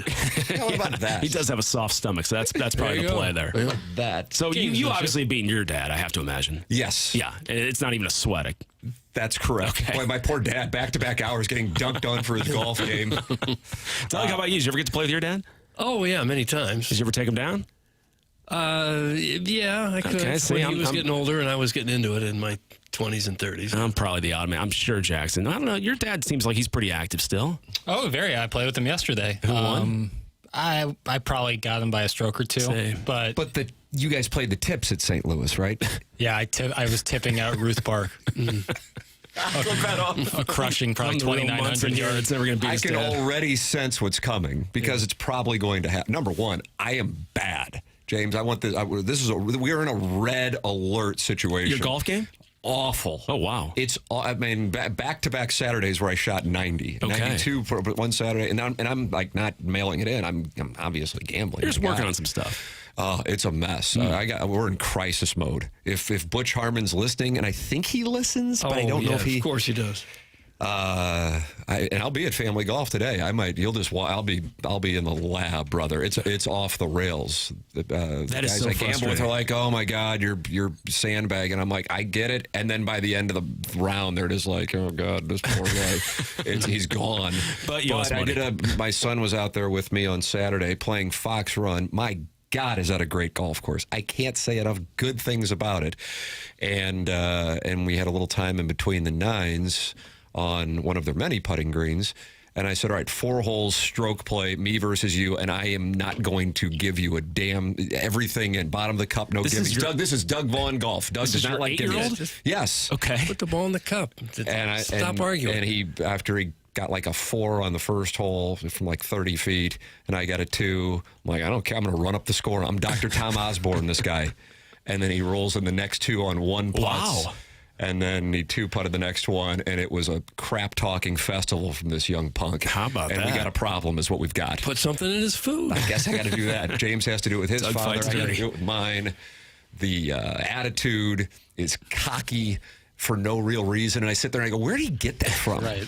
You know? I don't know. It certainly doesn't run in the family. Thank you. Thank you for saying it. Thank you for saying it. There was talking about Jackson playing at Grove and the happiness, and then also the satisfaction you get from when your child beats you in golf. And then if you remember in that email, because it was from QFTA, he then called me out for being a vanity index.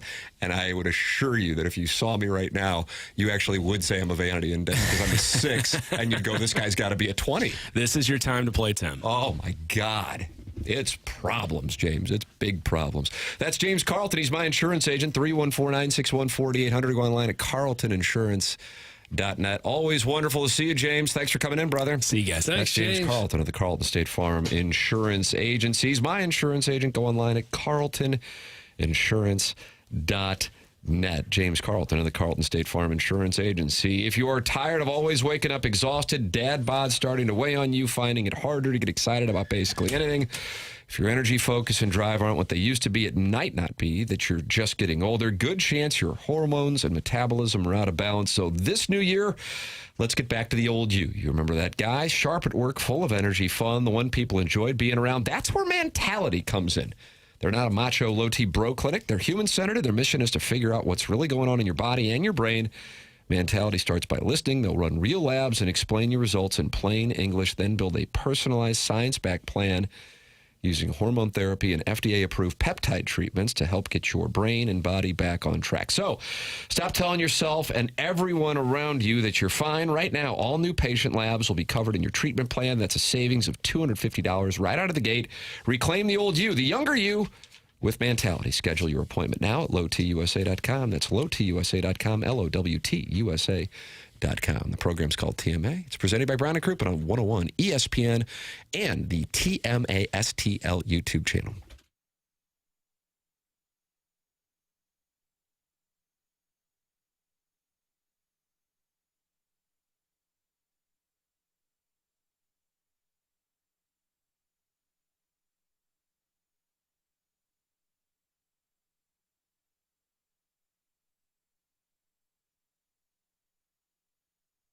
You go to VIP, they take care of everything. They're a one-stop shop. That's Tommy Sabulka and Brian Grigg at VIPAutoaccessories.com. In some instances, people will bring their vehicles to 4 or 5 different places when everything could have been done in-house at one place. VIP Auto Accessories with 60-plus employees, allowing for quicker turnaround times. They really do have a great reputation. That's why they've been in business since 1979. They're in the business of making money. They don't make money when your truck is on their lot. VIP Auto Accessories has great installers who care and take pride in their work. They maintain old-school business philosophies. They'll do it right. They'll tell you the truth. 4 departments under one roof. Commercial upfits, graphic solutions, hail repair, and touch-up and aftermarket. It's all with VIP Auto Accessories. For all your commercial vehicle upfit needs, ask for Tommy Sabulka. And for all your aftermarket vehicle accessories needs, ask for Brian Grigg. Tell them that you heard about them on The Morning After. It's VIPAutoaccessories.com.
Doug, what do we got here?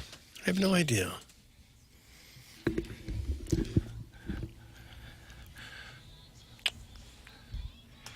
This is the one and only, right? Yeah. May 11th is Sabrina Carpenter's 27th birthday today. Oh, Breeny is 27, Doug. I didn't know if we had a theme, but this is the theme, Breeny's birthday.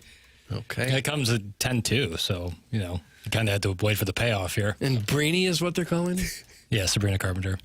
Well, I know the name is Sabrina Carpenter. I just wonder, the nickname is officially Breeny? Why not? Savvy. That's what she calls herself. She was on. Was that Seth Meyers? I don't know where she These late night shows are kind of going by the wayside with their relevance. Seems like they're all just for YouTube. Yeah. Like they just it's like they shoot 5 minutes at a time for clips. Well, you don't really have anybody who's, Well, if they did, cutting. but they wouldn't put them in late night at this point, probably. Right, and I don't think the comedian would want it. I mean, No. I guess if there's a ridiculous amount of money in it, Right. but yeah, it was Seth Meyers interviewing her, and I said, "What's your nickname?" And she goes, "Breeny." Doug doesn't like that. No, it's fine. I don't care what her nickname is. But was it 2015 or 2014 when Letterman retired? 15, I want to say. Years. It was in that range. Yeah. And it was a kind of a significant moment. You got to be of a certain age. Kind of, I'm borderline to remember it, but I remember Johnny Carson's last show. It's probably, I don't know, whatever, 15 or something like that. So it's not like I was watching late night television. And that was like a landmark moment. Yeah. And now, if you go, oh yeah, Fallon isn't on the air anymore, I'd go, oh, is that right? Right. Whatever. I don't pay attention. I know Colbert is done, or is already done, or is about to be done. I know that. Jimmy Kimmel, I never know what the hell's going on. And Seth Meyers, I guess, still does it. Yeah. Who am I missing? Am I missing Corden's somebody? done. Yeah. Yeah. Yeah. That's Conan's been done for a while now. Letterman's show ended, Late Show with David Letterman ended in 2015.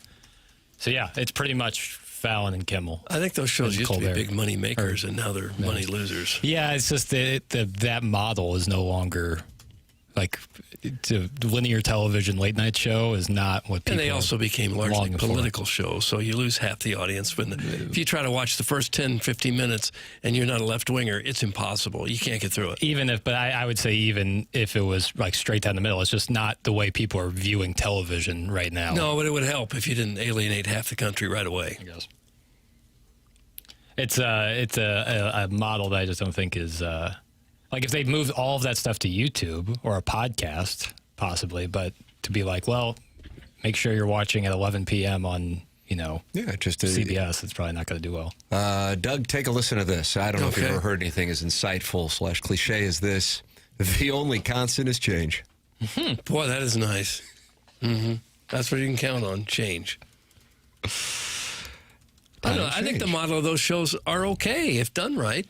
Because most people are about ready to go to bed.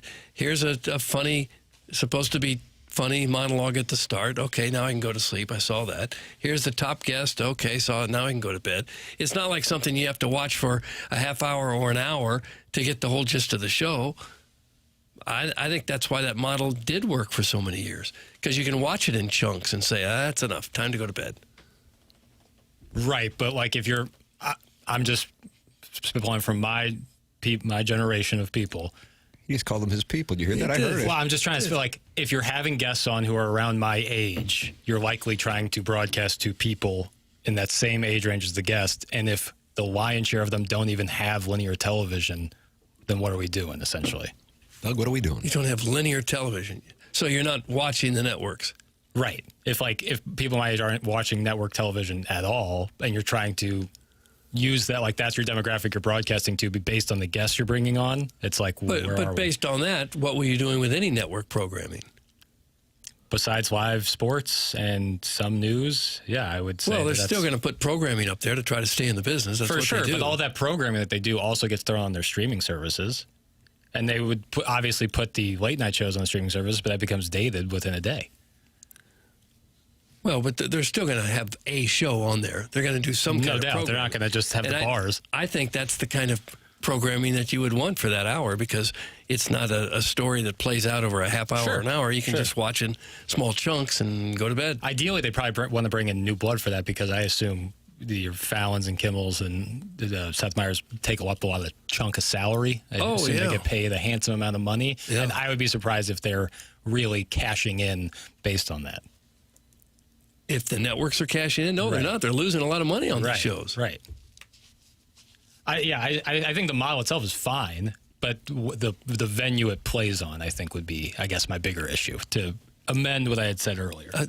I guess, although the venue is the same for all network shows. Right. I like Letterman's Netflix show, though. What makes it different than what was on CBS? It's an hour-long interview, approximately. Produced. Yeah. Sometimes they do activities. It's good. I think... I wonder about this. It's the natural, we talk about things changing, and it doesn't mean that things aren't good. It's just audiences change and expectations change. I think you can apply it to sports with baseball and the pace of baseball and its appeal to young people who are used to the ability to get dopamine hits instantaneously. But specific to Letterman's show, I like it. You like it. I doubt a lot of people in their 20s really like it. Yeah, because it's Letterman in his, I would assume now, mid-70s doing these interviews. And I mean, you know, he was, you were, what, 16 or something when he shut it down? Yeah, 15. I mean, so you're not that you're 30, but you're approaching 30. There's plenty of people in their teens and 20s who probably don't even know who the hell he is. Yeah, for sure. You know what I mean? For sure. It's like somebody bringing up I don't even, what are they name? Who preceded Carson? Jack it might have been Jack Parr. Parr, that's it. Don't know. Think Dotem. Don't know. So my point being, like, I like it, but at the same time, I loved long-form interview shows. Bob Costas had later. That was a big deal.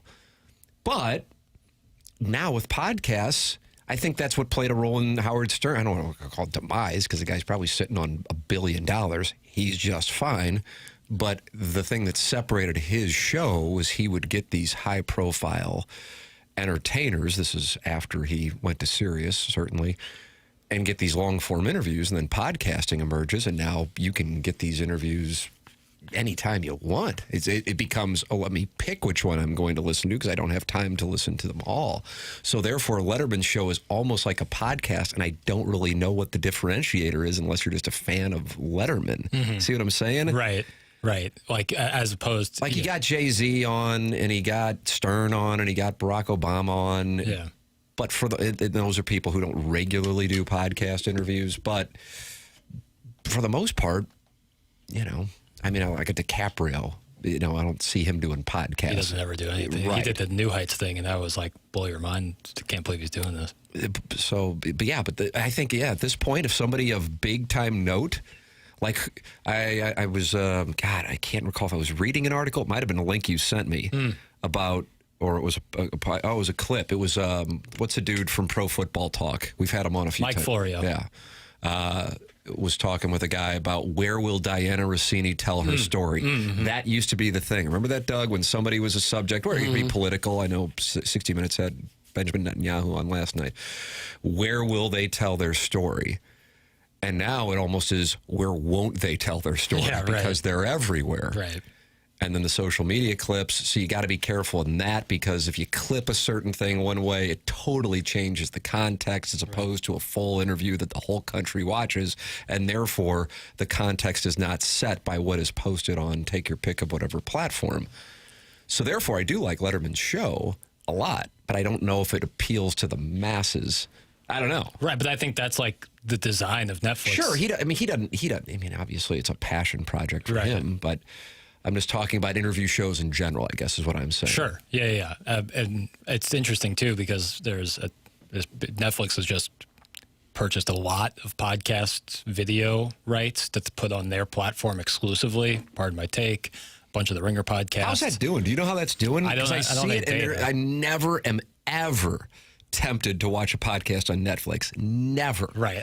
But I'll watch it on YouTube. Right. And I have no idea what that's about. I'm pretty exclusive audio only when I go podcasting, because I like to do it like headphones in while I'm doing something else or driving. So I'm all exclusively audio.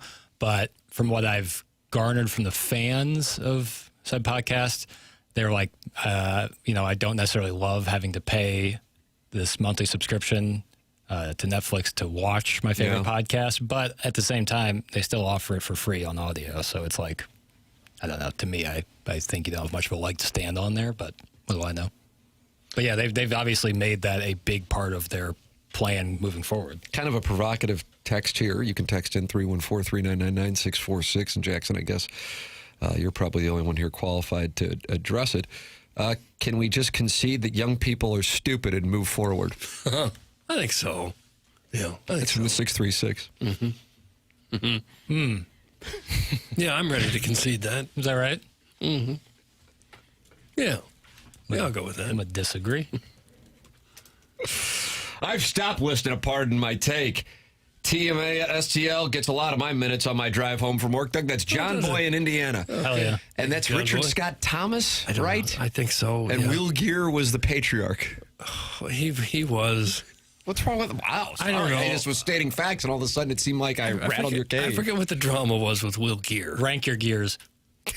Richard, number one. David Allen Greer with Men on Film with Damon Wayans. Hal Greer, NBA player. Well, now we're doing Greers. I thought we were doing gears. Oh, isn't that close enough? Yeah, sure. We might not have enough gears, to be I'm honest. young and dumb enough to listen to your show. That's from Jed Jerko. What do you think he is now? He's got to be in his 40s, don't you think? Probably early 40s. Plowhawk boxed his ass out during that question of the day. Much to his dismay. Shocking that the 90-year-old on the dais has bad late-night takes. That's from Big Tuft, and now he's not happy. Oh, well, I thought geez, I'm upset with that. No, Doug, I thought brought up an interesting point. Like the model itself probably is fine. It's just I question network television as a whole if it's not live sports or like 60 Minutes, like a lot live of it news now is program. game shows. Mostly, yeah. Reality shows and game shows. And damn it if I don't catch a game show and watch for a good 5-10 minutes. Yeah. It's still good television. But they're also not paying a star $20 million a year to do those. Right. Right. That's where I saw Ryan Gosling for the first time in years. On a game show? He's Wheel of Fortune. Ryan Gosling is hosting Wheel of Fortune? Ryan Gosling, I meant Ryan Seacrest. Right. I was like, That confused me with that. what in the hell Big drop off there? for the star of Project Hail Mary. My apologies. Ryan Seacrest. Seacrest does Wheel of Fortune. Right.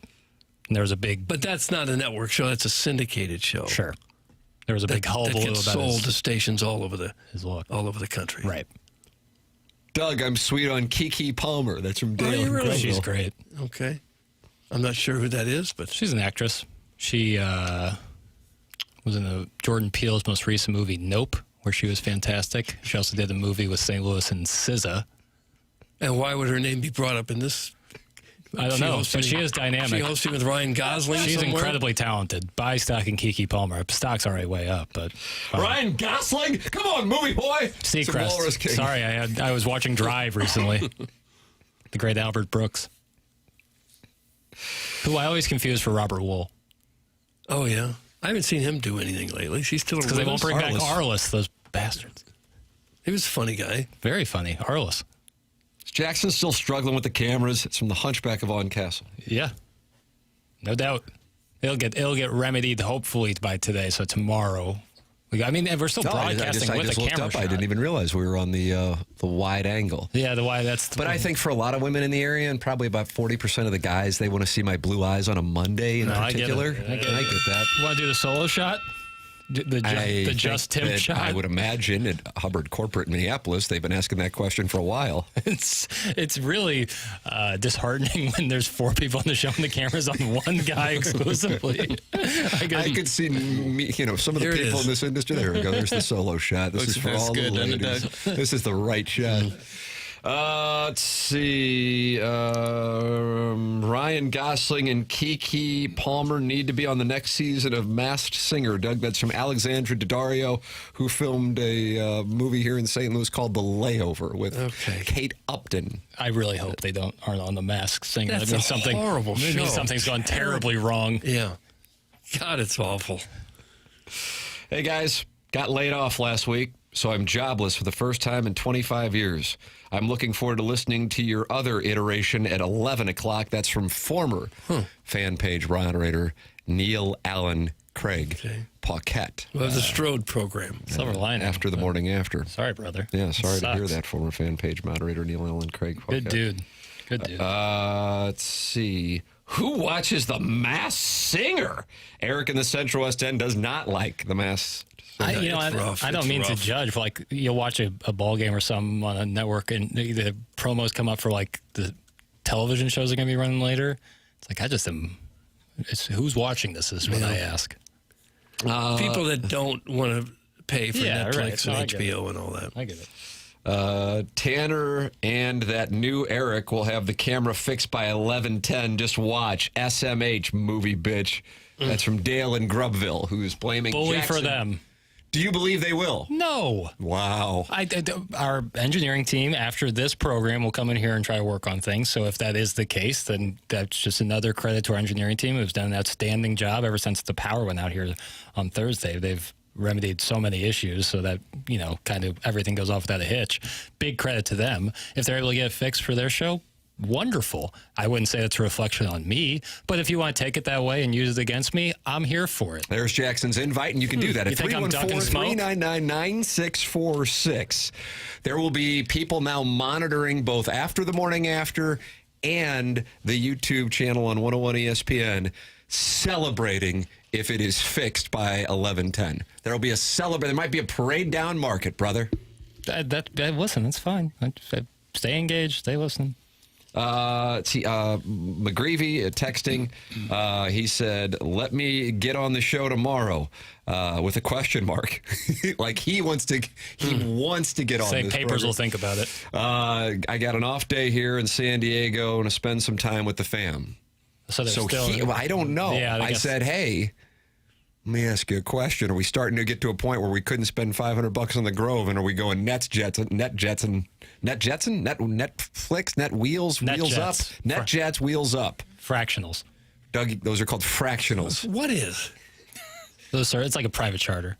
Oh, well, pardon me. I'm a meat and potatoes guy. I know. That's why I couldn't even say the word. Right. My South City doesn't allow me to say fractionals. Pork steak and broccoli salad. Bon appetit. That was good. That actually does sound fantastic. It was fantastic. I asked. I said, did the team fly to Sacramento? And then he's got to take a Greyhound. That'd be a haul. Yeah. Oof. Bad situation that would be. But he probably.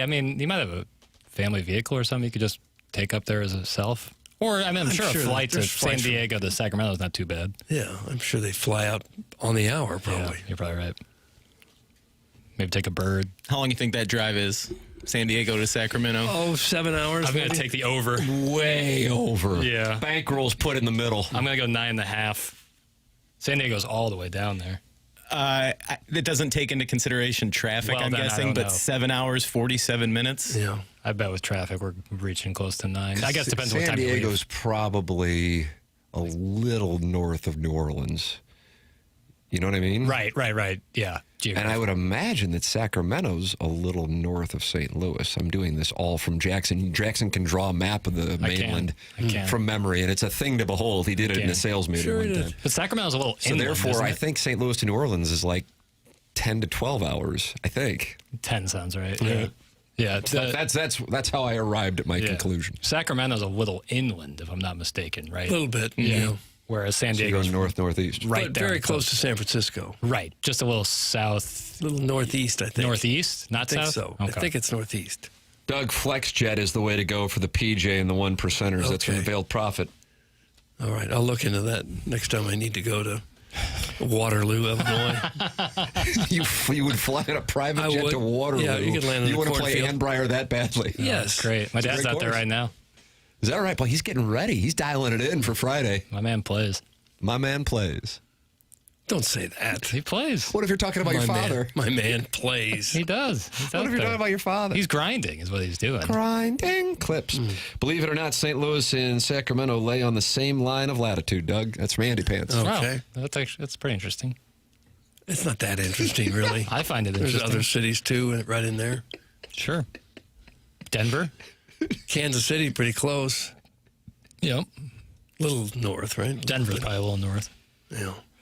Guys, I did the New Orleans drive last summer. It's 9 hours. Thank you. Okay. Thank you for the delicious information. It's 10:42 in St. Louis. Time check brought to you by Clarkson Jewelers, an officially licensed Rolex jeweler. They're talking it over in the Michelob Ultra YouTube chat, and they are really excited about the idea of Tanner fixing the YouTube cameras by 11:10. Unless he has some knowledge of these that I don't, I assume the engineering team will be fixing them. But I hope for his sake that it gets fixed during his show so he can get credit for it. And I will somehow be vilified despite, my efforts. Whatever. Michelob Ultra sponsors said conversation. 95 calories and 2.6 grams of carbohydrates. Look at this forecast. Doug, 66 degrees and sunny today. I got a high of 75 and sunny for you today. Perfect. I got a high of 81 and sunny for you on Tuesday. I got a high of 73 and sunny on Wednesday. I got a high of 73 on Thursday. Now, what about the Dotem, you say? Everybody's going to be there. Everybody's going to be there. And it says 50% chance for storms. And you sit there and go, oh, no. But then you got to dig into it because the mistake people make, they see that on their weather app on their iPhones, and they go, what in the hell? You dig into it, and you see that the weather is a 0.15 inches of rain, and it would come at 6 o'clock in the morning. So really? Just soften up the grains. Yeah, because they know that the players are not necessarily peaking just yet, so they need to soften them up to get those scores low. But if it comes at 7, we'll be out there trying to broadcast. Will we have a tent? My contract says I have a tent. You guys will be outside. Yeah, Tim gets his own personal Brock umbrella. It just correct. Dons like a crown. And it tilts to the side because of the skull situation. Yeah, it's custom made. We got a break. It's TMA 101 ESPN.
Hey, this is Jackson with a Sports Center update. That's brought to you by Universal Windows Direct. Pistons and Cavs tonight. Detroit leads that series 2-1. Thunder, Lakers. OKC leads that 3-0 as they try to sweep the Lakers. That's going to be a 9:30 tip-off, while the Pistons-Cavs game is a 7 p.m. tip-off. That was our Sports Center update brought to you by Universal Windows Direct. You'll be saying, I love my windows.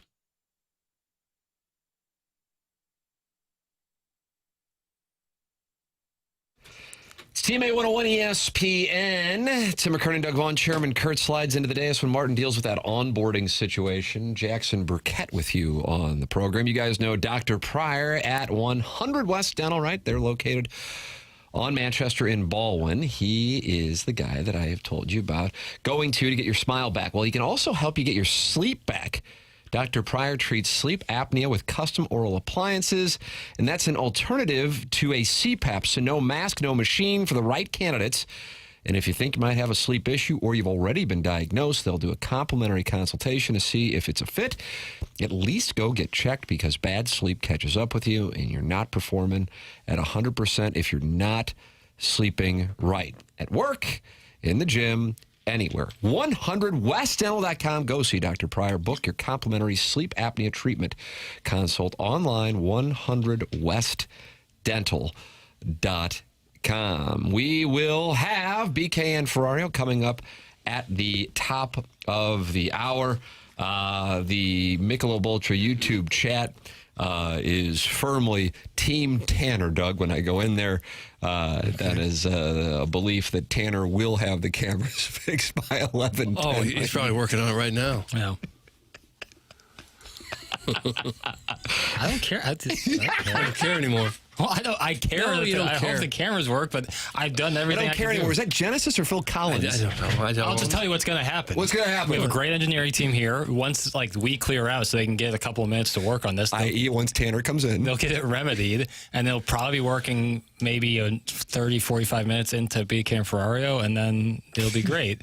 And then that's cool. I'll get blamed for it, and the carousel keeps spinning, dude. Like, I've experienced this. It's okay. You're not really getting one over on me because the camera's going to start working. How would they get one over on you? I don't know. At this point, I don't know. Well, you know who else can fix things, and that's the fine people at Collier & Thompson. Yeah, they can. They can fix up your house better than anyone else in town. You think they can fix the cameras? Probably could. They fix everything else. Let them make your kitchen and bath dreams come true. It's actually now called Collier & Thompson Kitchen, Bath, and Appliance, because they have a fantastic appliance department down in the bottom of their showroom there with all the latest and greatest. If you're looking for a high-end upgrade, Collier & Thompson is the place to go. You know, the business was launched way back in 1955 by World War II veteran Joe Collier, and now for more than 60 years later, Collier & Thompson has set the industry standard in St. Louis for transforming houses into elegant homes by offering premier design, personalized service, and unparalleled quality. This is a company that you can trust in the remodeling business. That is very important, to be able to trust the people in your home, trust that they're going to do all the work on time, and it's going to look fantastic when you're done, or they will be there until you are satisfied. Everybody's satisfied at Collier & Thompson. Check out their reviews, many 5-star reviews, AAA rating with the Better Business Bureau. This is the company you want to go to fix up your kitchen, bath, basement, whatever, anywhere in your house that needs work. Collier & Thompson is the place to have it done. Collier & Thompson is on Manchester Road in Manchester, next to Uncle Bill's Pancake House. Come on to quality online at KollerandThompson.com. Doug, the 617 says it was Phil Collins about getting a divorce. Okay. Is that right, really? I just didn't know. I didn't know then. I don't know now. Hey, guys, I am hungover. Can you keep it to a whisper? That's from Chairman Steve. Turn the radio down. In Des Moines. Can you keep it to a whisper? Like he has no option. He can't turn the show off. He can't even turn it down. I appreciate the passion. Just tuned in. I love the overhead camera shot of the program. However, the audience can now see the phone books under Tim. Fix it! Oh. That's from the Forest Park Tree Mulch Monster. It's a really high angle. Yeah, it is. Jackson's waving to the people. He's waving to the people. It's like a security camera. I think, we had 2 cameras down, Doug and Martin's camera. To be able to broadcast like this is okay. For a one-off show, this is not bad. Yeah, I'm sure people will be very understanding. It's fine. Andy Katz just posted his bracketology. boy, this is something else. Look what's going to happen in Los Angeles. He agrees with Lenardi that the Billikens will be in Louisville in the 8-9 matchup. Now, interestingly, Katz has the Billikens at 8, and he's got Bewa at 9. Heaven's sakes. So that's huge because with that, you avoid playing Kentucky in their backyard. But we don't know if any of this is going to come up. But he does agree that Illinois would be the 1 seed. They haven't played yet. And they would take on the Billikens if St. Louis University were to win and Illinois is able to get past that 16 matchup with Tennessee State and North Dakota that people are talking about. It's just all made up right now. Now, the thing that is really interesting here for this L.A. region is Bazzori is a 7 seed. And if they get, he's got to play in Arizona in the second round as well. If they can get past him, the next thing you know, you could have Missouri playing St. Louis University in the Elite Eight or a rematch of the bragging rights game in the Elite Eight. So at this point now, it's starting to gain momentum. There's a consensus. There's no consensus. There's no momentum. It's a guy with a lot of time on his hands who was told, please come up with some bracketology. How do you explain Lenardi's bracket almost mirroring Andy Katz's bracket? Because they probably sit next to each other in a cube farm somewhere. This is so typical. Doug's always hated Baylor. It's from Arbor Day. I don't hate Baylor. Why do you hate Scott Drew? I don't hate any of them. I hate the process where in the middle of May we can say, here's who's going to be playing and where next March.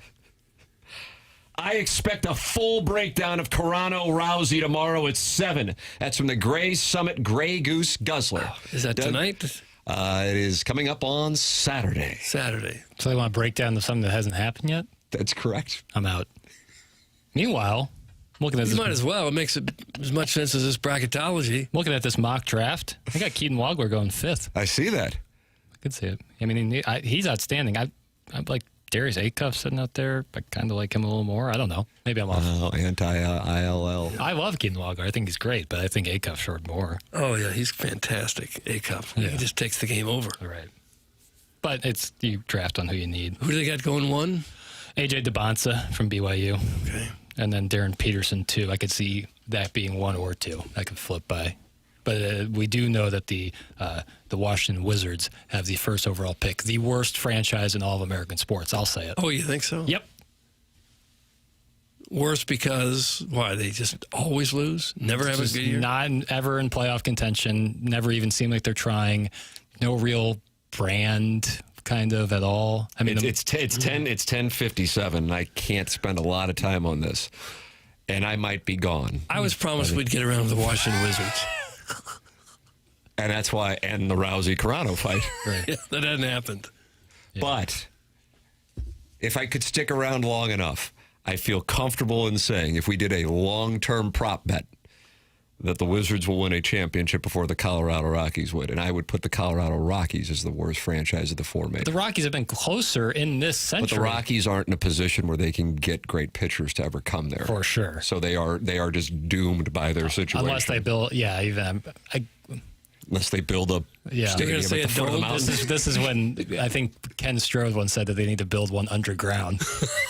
Would a dome help at that altitude? No. I don't think it would. No, there would still be the same. Yeah. Is Jackson breaking the cameras out of spite because Hubbard won't play Movie Boy during primetime drive? That's in the Hunchback of Von Castle. I mean, prime, like what? Replace like programming that they already have with the podcast where I swear? I would love it if the Riz Show were out a day and Movie Boy played. I just want to read the 105.7 The Point text. Just like the greatest hits. 4 straight episodes of it. You miss anything on this? You podcast via the Schaefer Door Company podcast app. SCHAEFER. Door.com. That's Jason Gosrow and Schaefer Door Company, sponsor of the podcast here on the morning after. Schaefer Door, that's on TMASTL.com. That's on 101 ESPN.com. And, of course, the apps, the TMASTL app, the 101 ESPN app, SchaeferDoor.com.